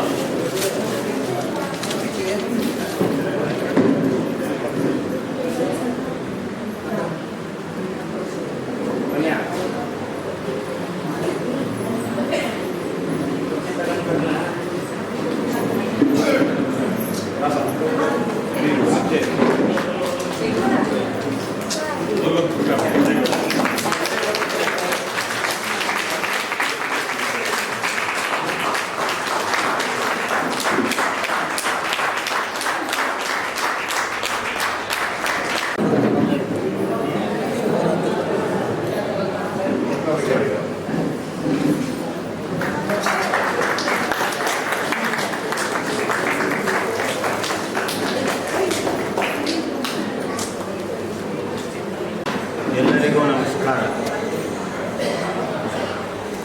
ಇವತ್ತಿನ ಸಮಾರಂಭ ಅತ್ಯಂತ ಸಂತೋಷವಾದ ಸಮಾರಂಭ. ಯಾಕೆ ಅಂತಂದರೆ ಎರಡು ಕಾರ್ಯಗಳು ಒಟ್ಟಿಗೆ ನಡೆಯುವಂತೆ. ಒಂದು ಸಂಘರ್ಷ ಕಾದಂಬರಿಯನ್ನು ಬಿಡುಗಡೆ ಮಾಡಿ, ಇನ್ನೊಂದು ತ್ರಿಮತಸ್ಥ ಬ್ರಾಹ್ಮಣರ ವೇದಿಕೆಯಲ್ಲಿ ಇದು ಬಿಡುಗಡೆ ಆಗ್ತಿದೆ. ಭಾನುವಾರದ ಸಂಜೆಯ ದಿನ ಮನೆಯಲ್ಲಿ ಟಿವಿಯನ್ನು ನೋಡದೆ, ಧಾರಾವಾಹಿಯನ್ನು ನೋಡದೆ, ಸಿನಿಮಾಗಳನ್ನು ನೋಡದೆ ಇಷ್ಟು ಜನ ಇಲ್ಲಿ ಬಂದಿರುವುದು ನನಗೆ ತುಂಬ ಸಂತೋಷದ ವಿಷಯ. ತೆಲುಗಿನ ಪ್ರಖ್ಯಾತ ಕವಿಯಾದ ಅನ್ನಂ ಭಟ್ಟರು ಒಂದು ಕಡೆ ಹೇಳ್ತಾರೆ, ವೇದಿಕೆಯ ಮೇಲಿರುವವರೆಲ್ಲ ಬೃಹಸ್ಪತಿಗಳನ್ನು, ಆದರೆ ವೇದಿಕೆಯ ಕೆಳಗಡೆ ಇರುವವರು ಸಾಮಾನ್ಯರೇನಲ್ಲ, ಅವರೆಲ್ಲ ದೇವತೆಗಳಂತೆ. ಹೀಗಾಗಿ ಕಾದಂಬರಿಯ ಹರಹನ್ನ ವಿಸ್ತೃತವಾಗಿ ನಿರೂಪಿಸುವುದು ಹೇಳಿದಷ್ಟು ಸುಲಭವಲ್ಲ. ಹಿಂದಿನ ಕಾಲದಲ್ಲಿ ಬರೆಯುವವರು ಕಡಿಮೆ ಇದ್ದರು, ಓದುವವರು ತುಂಬ ಜನ ಇದ್ದರು. ಆಗ ಸುಧಾ, ತರಂಗ, ಕರ್ಮವೀರ ಮೊದಲಾದ ಪತ್ರಿಕೆಗಳಲ್ಲಿ ಧಾರಾವಾಹಿಗಳನ್ನು ಬರುವುದನ್ನೇ ಕಾಯ್ದುಕೊಂಡು ಕೂರ್ತಿರುತ್ತಿದ್ದ ಕಾಲ ಬಂದಿತ್ತು. ಹಾಗೆ ನೋಡಿದರೆ ಕಥನ ಸಾಹಿತ್ಯದ ಒಂದು ಪ್ರಕಾರಕ್ಕೆ ಕಾದಂಬರಿ ಎಂದು ಹೆಸರಿಸಬಹುದು. ಈ ಸಾಹಿತ್ಯ ರೂಪ ಹಳೆಯದೇ. ಕಥೆ ಕೇಳುವ ಆಸಕ್ತಿಯಿಂದಲೇ ಕಥೆ ಬರೆಯುವ ಕುತೂಹಲ ಕೂಡ ಬಂದಿದೆ. ಮೊದಲು ಕಾದಂಬರಿಕಾರ ಅಥವಾ ಲೇಖಕನಿಗೆ ತಾನು ಬರೆದದ್ದು ಸಂತೋಷವನ್ನುಂಟು ಮಾಡಬೇಕು. ಆನಂತರ ಮಿಕ್ಕವರಿಗೆ ಸಂತೋಷವಾಗಲಿ ಬಿಡಲಿ ಎನ್ನುವುದನ್ನು ಅವರು ಯೋಚಿಸದೆ ತಾವು ಬರೆಯುತ್ತಾರೆ. ಹಾಗೆ ನೋಡಿದರೆ ಈಜಿಪ್ಟಿನಲ್ಲಿ ಹಳೆಯ ಕಾದಂಬರಿ ಪ್ರಾಕಾರ ಇತ್ತು. ಬಾಕ್ಸಾದ ರಾಜಕುಮಾರಿ, ಬಂಗಾರದ ಕತ್ತೆ ಮೊದಲಾದ 2ನೇ ಶತಮಾನದ ಕಾದಂಬರಿಗಳನ್ನು ನಾವು ನೋಡಬಹುದು. 13ನೇ ಶತಮಾನದಲ್ಲಿ ಚೀನಾ ದೇಶದಲ್ಲಿ ಕಾದಂಬರಿ ಇರಲಿಲ್ಲ, ಆದರೆ ಸಾಹಸ ಕಥೆಗಳು ಸಿಕ್ಕಿವೆ. ಸ್ಪೇನ್ ದೇಶದ ಸರ್ವಾಂಟಿಸ್ನ ಡಾನ್ ಪಿಕ್ಸೆಟ್ ಮತ್ತು ಇಂಗ್ಲೆಂಡ್ನ ಜಾನ್ ಬನಿಯನ್ ಕವಿಯ ಯಾತ್ರಿಕನ ಮುನ್ನಡೆ, ದ ಪಿಲಿಗ್ರಿಮ್ ಪ್ರೋಗ್ರೆಸ್ ಮುಖ್ಯವಾದವು. France ಕಾಫ್ಕಾ, Thomas hardy, Emily Zola, ದಾಸ್ತವೆಸ್ಕಿ, ಚೆಖೋವ್ ಮೊದಲಾದ ಅನೇಕ ಪಾಶ್ಚಾತ್ಯ ಲೇಖಕರು ಕಾದಂಬರಿಗಳನ್ನು ಬರೆದು ಕಾದಂಬರಿ ಸಾಹಿತ್ಯವನ್ನು ಪ್ರಮುಖ ಸ್ಥಾನಕ್ಕೆ ತಂದು ನಿಲ್ಲಿಸಿದ್ದಾರೆ. ಕಾದಂಬರಿ ಪ್ರಕಾರ ಅತ್ಯಂತ ಚೆನ್ನಾಗಿ ಬೆಳೆಯಲು ಪಾಶ್ಚಾತ್ಯ ಸಾಹಿತ್ಯವು ನೆರವಾಗಿದೆ. ಹಾಗೆ ನೋಡಿದರೆ ನಮ್ಮ ಭಾರತ ದೇಶದಲ್ಲಿ ಕೂಡ ಸಂಸ್ಕೃತ ಭಾಷೆಯ ಬಾಣಭಟ್ಟನ ಕಾದಂಬರಿ, ಕನ್ನಡದಲ್ಲಿ ನಾಗವರ್ಮನ ಕಾದಂಬರಿ, ನೇಮಿಚಂದ್ರನ ಲೀಲಾವತಿ ಇವುಗಳು ಇದ್ದರೂ ಕೂಡ ಇವೆಲ್ಲ ಕಾದಂಬರಿ ವರ್ಗಕ್ಕೆ ಸೇರಿದ್ದಲ್ಲ ಎಂದು ವಿದ್ವಾಂಸರು ಹೇಳಿದ್ದಾರೆ. ಮುಮ್ಮಡಿ ಕೃಷ್ಣರಾಜ ಒಡೆಯರ ಆಶ್ರಿತನಾಗಿದ್ದ ಕೆಂಪು ನಾರಾಯಣನ ಮುದ್ರಾ ಮಂಜೂಷ ಮತ್ತು ಮುದ್ದಣ ಕವಿಯ ಗದ್ಯ ಕೃತಿಯಾದ ಗೋದಾವರಿ ಕಾದಂಬರಿ ನಮಗೆ ಅತ್ಯಂತ ಮುಖ್ಯವಾಗಿದೆ. ಹಾಗೆಯೇ ಬಿ ವೆಂಕಟಾಚಾರ್ಯರ ಬಂಗಾಳಿ ಕಾದಂಬರಿಗಳ ಅನುವಾದ ಆನಂದ ಮಠವಾಗಿರ್ಬೋದು, ದೇವಿ ಚೌಧರಾಣಿ ಆಗಿರ್ಬೋದು, ದುರ್ಗೇಶ ನಂದಿನಿ ಆಗ್ಬೋದು, ಇವೆಲ್ಲ ಬಂಗಾಳದಿಂದ ಕನ್ನಡಕ್ಕೆ ಬಂದ ಕಾದಂಬರಿ. ರೆಂಟ್ಲ ವೆಂಕಟ ಸುಬ್ಬರಾವ್ ಎನ್ನುವರ ಕೇಸರಿ ವಿಲಾಸ, ಇದು ಸುಮಾರು 1895ರಲ್ಲಿ ಪ್ರಕಟವಾದ ಪ್ರಥಮ ಸ್ವತಂತ್ರ ಕಾದಂಬರಿ ಅಂತ ಹೇಳಬಹುದು. ಗುಲ್ವಾಡಿ ವೆಂಕಟರಾಯರ ಇಂದಿರಾಬಾಯಿ 250 ಪುಟಗಳಷ್ಟು ಕಾದಂಬರಿ ಆಗಿತ್ತಂತೆ. ಇದನ್ನ 2ನೆಯ ಸಾಮಾಜಿಕ ಕಾದಂಬರಿ ಅಂದರೆ ತಪ್ಪಾಗಲಾರದು. ಇದೇ ಸಮಯದಲ್ಲಿ ಬಂದ ಗಳಗನಾಥರ ಪದ್ಮನಯನೆ, ಕನ್ನಡಿಗರ ಕರ್ಮಕಥೆ, ಮಾಧವ ಕರುಣಾ ವಿಲಾಸ ಕಾದಂಬರಿಗಳು ಅತ್ಯಂತ ಪ್ರಖ್ಯಾತವಾದವು. ತಲೆಯ ಮೇಲೆ ಪುಸ್ತಕದ ಗಂಟನ್ನು ತೆಗೆದುಕೊಂಡು ಮನೆ ಮನೆಗೂ ಹೋಗಿ ಮಾರಾಟ ಮಾಡುತ್ತಿದ್ದ ಗಳಗನಾಥರ ಪ್ರತಿಭೆಯನ್ನು ನಾವು ಗುರುತಿಸಬೇಕು. ಗೋಳಾರ ಬಾಬುರಾಯರ ವಾಗ್ದೇವಿ, ಅಣ್ಣಾಜಿರಾವ್ ಗುಲ್ವಾಡಿಯವರ ರೋಹಿಣಿ, ಕೆರೂರು ವಾಸುದೇವಾಚಾರ್ಯರ ಇಂದಿರೆ ಇವು ಪ್ರಾರಂಭದ ಕಾದಂಬರಿಗಳು ಆಗಿವೆ. ಹಾಗೆಯೇ MS ಪುಟ್ಟಣ್ಣನವರ ಮಾಡಿದ್ದುಣ್ಣೋ ಮಹಾರಾಯ, ಮುಸುಗುತೆಗೆಯ ಮಾಯಾಂಗನೆ, ಆನಂದ ಕಂದರ ಸುದರ್ಶನ, ರಂಶ್ರೀ ಮುಗುಳಿಯವರ ಅನ್ನ, ಆನಾಚೂರವರ ಕಾದಂಬರಿಗಳು, ಸಂಧ್ಯಾರಾಗ, ಉದಯರಾಗ ಮತ್ತು ವಿಜಯನಗರ ಸಾಮ್ರಾಜ್ಯದ ಮೇಲೆ ಬರೆದಿರುವ ಕಾದಂಬರಿಗಳು ಅತ್ಯಂತ ಪ್ರಮುಖವಾಗಿವೆ. 1936ರಲ್ಲಿ ಬಂದ ಕುವೆಂಪುರವರ ಕಾನೂರು ಸುಬ್ಬಮ್ಮ ಹೆಗ್ಗಡತಿ, ಕಾರಾಂತರ ಚಿಗುರಿದ ಕನಸು, ಮರಳಿ ಮಣ್ಣಿಗೆ, ಮಾಸ್ತಿಯವರ ಚಿಕ್ಕವೀರ ರಾಜೇಂದ್ರ, ಕಟ್ಟಿಮನಿಯವರ ಸ್ವಾತಂತ್ರ್ಯದೆಡೆಗೆ, ದೇವುಡೂರವರ ಮಯೂರ, ನಿರಂಜನರವರ ಚಿರಸ್ಮರಣೆ, ತಾರಾಸೂರವರ ದುರ್ಗಾಸ್ತಮಾನ ಕಾದಂಬರಿಗಳು ಕನ್ನಡ ಸಾಹಿತ್ಯದ ಕಾದಂಬರಿ ಕ್ಷೇತ್ರವನ್ನು ಅತ್ಯಂತ ಪ್ರತಿಭಾನ್ವಿತವಾಗಿ ಮಾಡಲಾಗಿದೆ. ಕೊರಟಿಯವರ ಇಮ್ಮಡಿ ಪುಲಿಕೇಶಿ, ಶಾಂತಿನಾಥ ದೇಸಾಯಿ, ಪುಣೇಕರ್, ಯಶವಂತ ಚಿತ್ತಾಲ, ಗೋರೂರು, ಎಸ್.ಎಲ್. ಭೈರಪ್ಪ, ಎಂ.ಕೆ. ಇಂದಿರಾ, ನೀಲಾದೇವಿ, ಅನುಪಮಾ ನಿರಂಜನ, ತ್ರಿವೇಣಿ, ಸರೋಜಾ ರಾವ್, ವಾಣಿ ಮುಂತಾದವರ ಅನೇಕ ಕಾದಂಬರಿಗಳು ಧಾರಾವಾಹಿಗಳಾಗಿ ಹೆಂಗಳೆಯರ ಮನಸೆಳೆದಿವೆ. ಇತ್ತೀಚೆಗಂತೂ ಸಾಯಿ ಸುತಿಯವರ ಕಾದಂಬರಿಗಳು ಪ್ರತಿಯೊಂದು ಗ್ರಂಥಾಲಯದಲ್ಲಿ ಇದ್ದು ಪುಟಗಟ್ಟಲೆ ಕಾದಂಬರಿಗಳ ರಚನೆಗೆ ಅವಕಾಶವನ್ನು ನೀಡಿದೆ. ಕಾದಂಬರಿಗೂ ಸಣ್ಣ ಕಥೆಗೂ ಏನು ವ್ಯತ್ಯಾಸ ಅಂದರೆ, ನಮಗೆ ಗೊತ್ತಿರುವ ವಿಷಯವನ್ನು ಕೇವಲ 8 ಅಥವಾ 10 ಪುಟದಲ್ಲಿ ತಡೆ ಹಿಡಿಯುವುದು ಅಥವಾ ಬರೆಯುವುದಕ್ಕೆ ಸಣ್ಣ ಕಥೆ ಅಂತ ಹೇಳ್ತೀವಿ. ಆದರೆ ಕಾದಂಬರಿಯನ್ನು ಸುಮಾರು 40 ಪುಟಗಳಷ್ಟು ಬರೆದರೆ ಅದು ಮಿನಿ ಕಾದಂಬರಿ ಆಗುತ್ತದೆ. ಅದೇ ಸುಮಾರು 1000 ಪುಟಗಳು 600 ಪುಟಗಳಷ್ಟು ಮುಂದುವರೆದರೆ ಅದು ಬೃಹತ್ ಕಾದಂಬರಿ ಆಗುತ್ತೆ. ಇಲ್ಲಿ ಈಗಾಗಲೇ ಕೋಗಿ ಗಿರಿಯಪ್ಪನವರು ಈ ಕಾದಂಬರಿ ಇವತ್ತು ಬಿಡುಗಡೆಯಾದ ಸಂಘರ್ಷ ಕಾದಂಬರಿಯ ಬಗ್ಗೆ ಹೇಳಿದ್ದಾರೆ.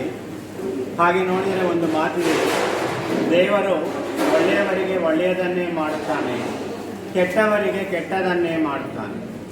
ಹಾಗೆಯೇ ಅದಕ್ಕೆ ವಿರುದ್ಧವಾಗಿ ಒಳ್ಳೆಯವರಿಗೆ ಕೆಟ್ಟದನ್ನೂ ಮಾಡಬಹುದು, ಕೆಟ್ಟವರಿಗೆ ಒಳ್ಳೆಯದನ್ನು ಮಾಡಬಹುದು ಎಂಬ ತಿರುಳನ್ನು ಈ ಕಾದಂಬರಿ ಬಹಳ ಸೊಗಸಾಗಿ ತಿಳಿಸಿಕೊಡ್ತದೆ. ಇದರ ನಾಯಕಿಯಾದ ಸರಿಯು ಅವಳು ಪಡುವ ಘರ್ಷಣೆಗಳು, ಅವಳ ಮಾನಸಿಕ ವೇದನೆ, ಅವಳ ದಿಟ್ಟತನ, ಸಂಸಾರದಲ್ಲಿ ನಡೆಯುವ ಪ್ರತಿಯೊಂದು ಜಂಜಾಟಗಳಿಂದ ಹೊರಬರುವ ಅವಳ ಚಾಕಚಕ್ಯತೆ ಬಹಳ ಸೊಗಸಾಗಿ ವೆಂಕಟೇಶ್ ಅವರು ರಚಿಸಿದ್ದಾರೆ. ಸುಮ್ಮನೆ ನನಗೆ ಕಳಿಸ್ಕೊಟ್ಟಿದ್ರು ಕಾದಂಬರಿಯನ್ನು ಓದಿ ಮುನ್ನುಡಿ ಬರೆಯಿರಿ ಅಂತ. ಆದರೆ ನಾನು ಕಾದಂಬರಿಯನ್ನು ಓದತೊಡಗಿದಾಗ ಕೊನೆಯ ಪುಟ ಬಂದಿದ್ದೇ ನನಗೆ ಗೊತ್ತಾಗಲಿಲ್ಲ. ಪೂರ್ತಿ ಕಾದಂಬರಿಯನ್ನು ಓದಿ ಆನಂತರ ಮುನ್ನುಡಿ ಬರೆಯುವ ಕಾದಂಬರಿಯ ಪ್ರಮುಖ ಗುಣ ಅಂದರೆ ಓದಿಸಿಕೊಂಡು ಹೋಗುವುದು. ಮುಂದೆ ಏನಾಗುತ್ತೆ ಅಂತ ನಮಗೇ ಗೊತ್ತಿಲ್ಲದಿರ ಮುಂದೆ ಕೊನೆಯವರೆಗೂ ಓದಿಕೊಂಡು ಹೋಗುತ್ತೇವೆ. ಸಂಘರ್ಷ ಕಾದಂಬರಿ ನನಗೆ ಅತ್ಯಂತ ಸಂತೋಷವನ್ನುಂಟು ಮಾಡಿದೆ. ಇಂತಹ ಸಮಾರಂಭದಲ್ಲಿ, ಇಂತಹ ವೇದಿಕೆಯಲ್ಲಿ, ಇಂತಹ ವಿದ್ವಜ್ಜನಗಳ ನಡುವೆ ಈ ಕಾದಂಬರಿ ಬಿಡುಗಡೆಯಾಗುತ್ತಿರುವುದು, ಅದನ್ನು ನಾನು ಬಿಡುಗಡೆ ಮಾಡಿದ್ದು ಅಂತ ಹೇಳುವುದಕ್ಕೆ ಮತ್ತಷ್ಟು ಹೆಮ್ಮೆ ಆಗ್ತಿದೆ. ಎಲ್ಲರಿಗೂ ನಮಸ್ಕಾರ.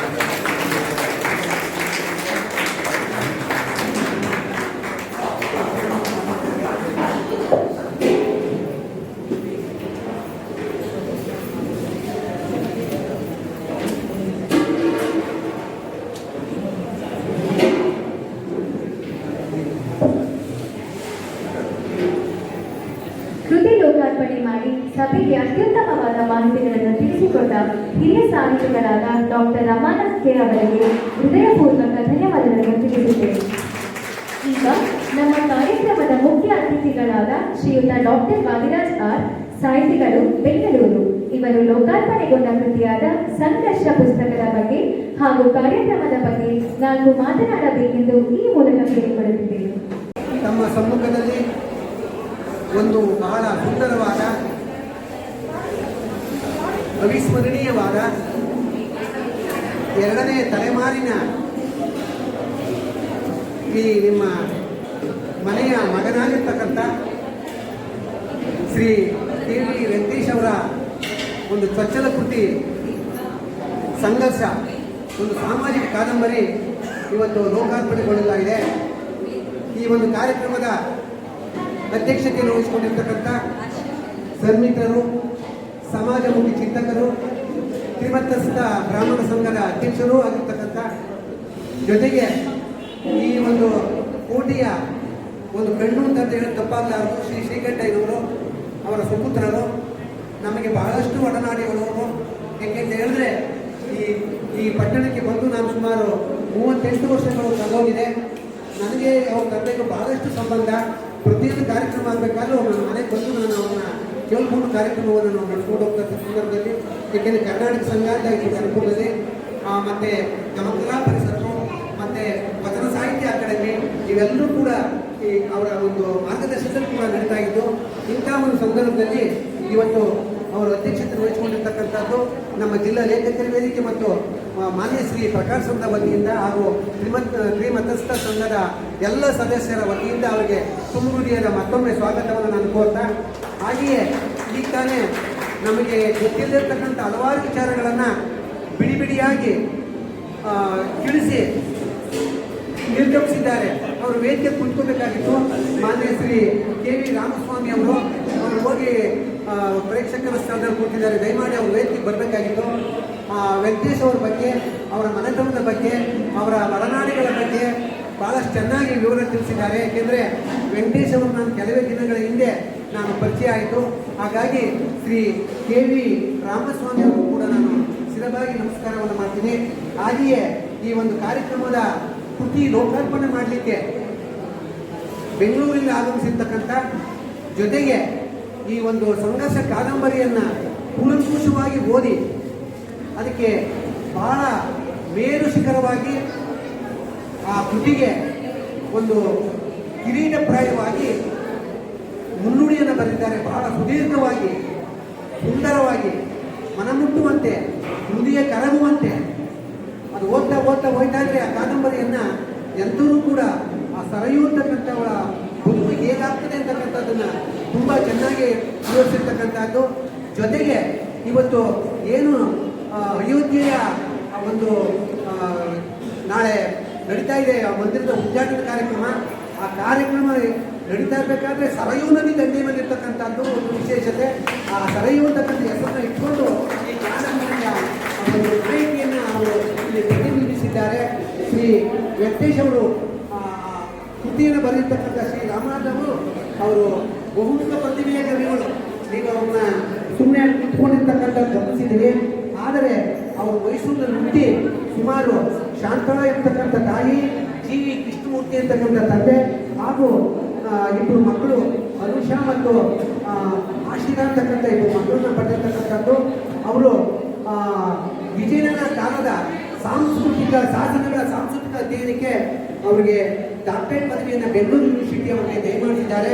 ಹಾಗೆಯೇ ಐತಿಹಾಸಿಕ ಕಾದಂಬರಿ ಒಟ್ಟು 60 ಕಾದಂಬರಿಗಳು ಬಂದಿರತಕ್ಕಂಥದ್ದು. ಇವತ್ತು ನಾವೇನು ಹೇಳ್ತೀವಿ, ತ್ರಿವೇಣಿ, ಆನಂದ್ರು ಇವರೆಲ್ಲ ಬಂದಿರತಕ್ಕಂಥ ಆ ಸಾಲಿಗೆ ಶ್ರೀ ಕೆ. ರಮಾನಂದ್ರವರು ಸೇರಬೇಕಾಗಿರ್ತಕ್ಕಂಥದ್ದು. ಹಾಗೆಯೇ ಸುಮಾರು 14 ಸಾಮಾಜಿಕ ಕಾದಂಬರಿಗಳು, 32 ಸಣ್ಣ ಕಥೆಗಳು, ಲೇಖನಗಳು 70 ಹೀಗೆ ಬರೆದಿರ್ತಕ್ಕಂಥವರು. ಜೊತೆಗೆ 23 ಪ್ರಶಸ್ತಿಗಳು ಪಡೆದಿರ್ತಕ್ಕಂಥದ್ದು. 2 ಧಾರಾವಾಹಿಗಳಲ್ಲಿ ಕೂಡ ರಾಘವೇಂದ್ರ ವೈಭವ ಮತ್ತು ನಾನಾ ನೀನ ಧಾರಾವಾಹಿಗಳು ಕೂಡ ಅವರು ಅಭಿನಯಿಸಿರ್ತಕ್ಕಂಥದ್ದು. ಜೊತೆಗೆ ಸುಮಾರು 11 ಸಿನಿಮಾಗಳಲ್ಲಿ ಅವರು ನಟನೆ ಮಾಡಿರ್ತಕ್ಕಂಥದ್ದು. ಮತ್ತೆ 201 ಪುಸ್ತಕಗಳಿಗೆ ವಿಮರ್ಶೆ ಬಂದಿರತಕ್ಕಂಥವರು. ಇವತ್ತು ಒಂದು ಕೃತಿಗೆ ಮುನ್ನುಡಿ ಬಂದಿರತಕ್ಕಂಥದ್ದು ನಮ್ಮ ವೆಂಕಟೇಶ್ ಅವರ ಒಂದು ಸೌಭಾಗ್ಯ ಅಂತಕ್ಕಂಥದ್ದು ನಾನು ಭಾವಿಸಿದ್ದೀನಿ. ಅವರು ಕೂಡ ಆಗಮಿಸಿದ್ದಾರೆ. ಅವರಿಗೆ ನಮ್ಮ ಜಿಲ್ಲಾ ಲೇಖಕರ ವೇದಿಕೆ ಮತ್ತು ಶ್ರೀಮಂತಸ್ಥ ಬ್ರಾಹ್ಮಣ ಸಂಘದ ವತಿಯಿಂದ ಹಾಗೂ ಮಾನ್ಯ ಪ್ರಕಾಶನದ ವತಿಯಿಂದ ಅವರಿಗೆ ತುಂಬ ಸ್ವಾಗತವನ್ನು ನಾನು ನೋಡ್ತಾ ಇದ್ದೇನೆ. ಹಾಗೆಯೇ ಡಾಕ್ಟರ್ ಶ್ರೀ ವಾದಿರಾಜ್ ಅವರು ನನ್ನ ಅನೇಕ ಕೃತಿಗಳು ಕೂಡ ಅವರು ಮುನ್ನುಡಿಯನ್ನು ಬರೆದಿರ್ತಕ್ಕಂಥವರು. ಉತ್ತಮ ವಾಗ್ಮಿಗಳು ಅವರು. ಅವರ ತಂದೆಯ ಹೆಸರು ರಾಮ್ ಅಂತ. ಅವರು MA PhD ಮತ್ತು ಡಿಲೀಟನ್ನು ಮಾಡಿದ್ದಾರೆ. ವಾದಿರಾಜರ ಕೀರ್ತನೆಗಳ ಕನ್ನಡ ಸಾಹಿತ್ಯವನ್ನು ಅಧ್ಯಯನ ಎಂಬತಕ್ಕಂಥ ಕೃತಿಗೆ ಕುಪ್ಪಂ ವಿಶ್ವವಿದ್ಯಾಲಯಕ್ಕೆ ಡಾಕ್ಟರೇಟ್ ಪದವಿಯನ್ನು ದಯಮಾಡಿ ಕೊಟ್ಟಿದ್ದಾರೆ. ಅವರು ಆರ್ವಿ ಬಸವನಗುಡಿ ಕಾಲೇಜಲ್ಲಿ ಅವರು ಕನ್ನಡ ಪ್ರಾಧ್ಯಾಪಕರಾಗಿ ಕೆಲಸ ಮಾಡ್ತಾ ಇರ್ತಕ್ಕಂಥದ್ದು. ಸುಮಾರು 10 ಕೃತಿಗಳನ್ನು ಅವರು ಬರೆದಿರ್ತಕ್ಕಂಥದ್ದು.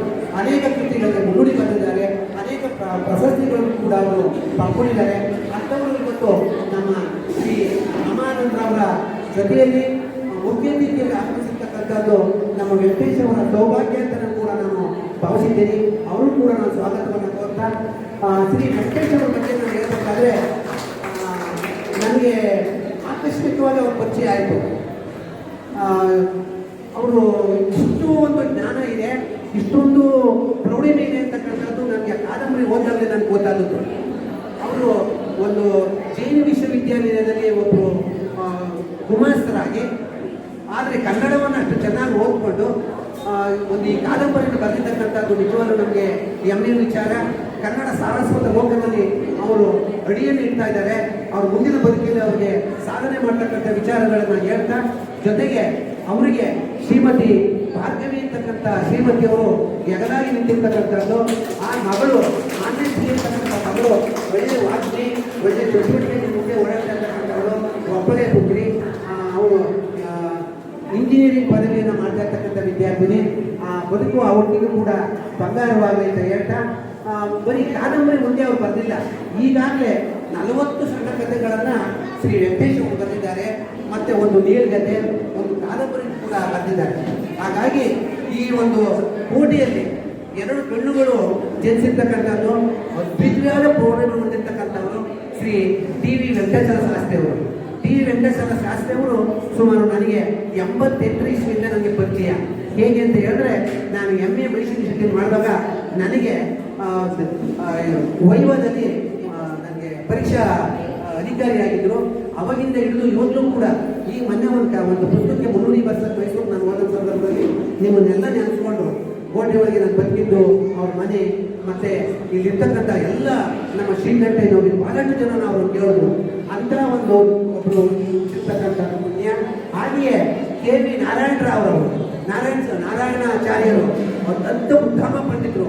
ಅವರು ಧಾರವಾಡ ಯೂನಿವರ್ಸಿಟಿ ಒಳಗೆ ಅವರು ಲೆಕ್ಚರರ್ ಆಗಿದ್ರು. ಹೊರದೇಶದಲ್ಲಿ ಹೋಗಿ ಅನೇಕ ಉಪನ್ಯಾಸಗಳನ್ನು ಮಾಡಿರ್ತಕ್ಕಂಥದ್ದು ನಮ್ಮ ಈ ತಾಲೂಕಿನ ಕೋಟೆಯ ಹೆಮ್ಮೆ ಅಂತ ನಾನು ಭಾವಿಸಿದ್ದೇನೆ. ಹಾಗಾಗಿ ಇವತ್ತು 3ನೇ ತಲೆಮಾರಿನಾಗಿ ಇವತ್ತು ವೆಂಕಟೇಶ್ ಅವರು ಮುಂದೆ ಇವತ್ತು ಬಂದಿದ್ದಾರೆ. ಅವರಿಗೆ ನಿಮ್ಮೆಲ್ಲರ ಪ್ರೋತ್ಸಾಹ ಇರಬೇಕು.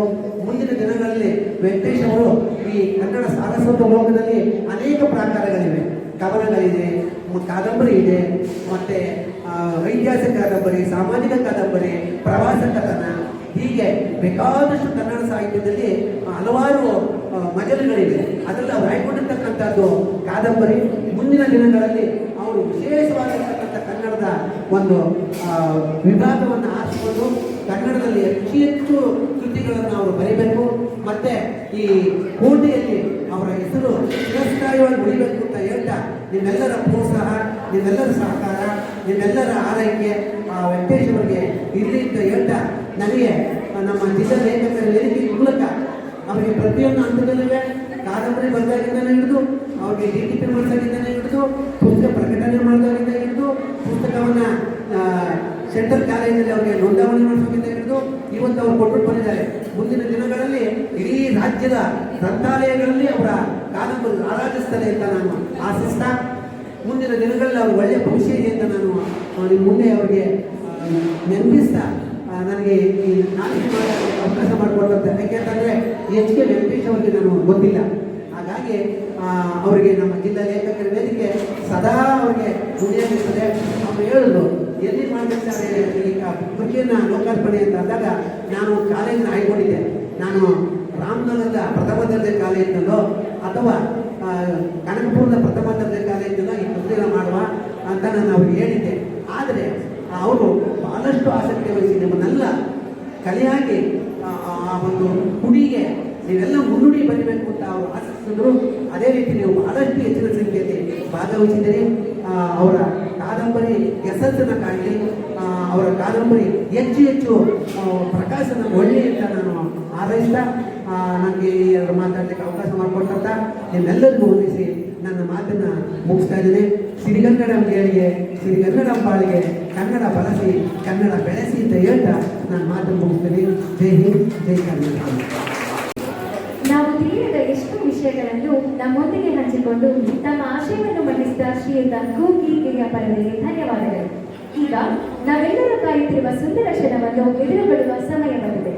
ಶ್ರೀಯುತ ಡಾಕ್ಟರ್ ರಮಾನಂದ್ ಕೆ ಭಾರತ ಭೂಷಣ ಪ್ರಶಸ್ತಿ ಪುರಸ್ಕೃತರು, ಹಿರಿಯ ಸಾಹಿತಿಗಳು, ಖ್ಯಾತ ಕಾರಂಗರು. ಇವತ್ತು ಶ್ರೀಯುತ ವೆಂಕಟೇಶ್ KR ಅವರ ಕೃತಿಯಾದ ಸಂಘರ್ಷ ಎನ್ನುವ ಸಾಮಾಜಿಕ ಕಾದಂಬರಿಯನ್ನು ಲೋಕಾರ್ಪಣೆಗೊಳಿಸಬೇಕೆಂದು ಹಾಗೂ ಕೃತಿಯ ಬಗ್ಗೆ ಒಂದೆರಡು ಮಾತನಾಡಬೇಕೆಂದು ಈ ಮೂಲಕ ವಿನಂತಿಸಿಕೊಳ್ಳುತ್ತಿದ್ದೇವೆ.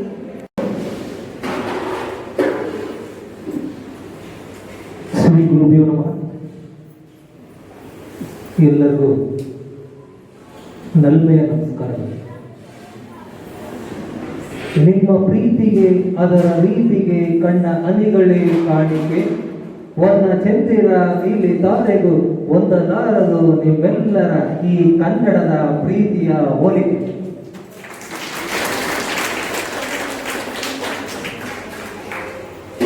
ಅರಿವಿನ ಮನೆಯಲ್ಲಿ ಗುರುವಿನ ಹುಡುಕಾಟ, ಅರಿಯದೇ ಕೂತ ಮನಸ್ಸುಗಳು ಪೊಳ್ಳು ಆಲೋಚನೆಗಳ ಅಲೆದಾಟ, ಎಲ್ಲ ಬಲ್ಲವ ಮೇಲಿರುವಾಗ ನಾವು ನೀವೆಲ್ಲ ಇಲ್ಲಿ ಚದುರಂಗದಾಟ ಆಟ ಆಟ.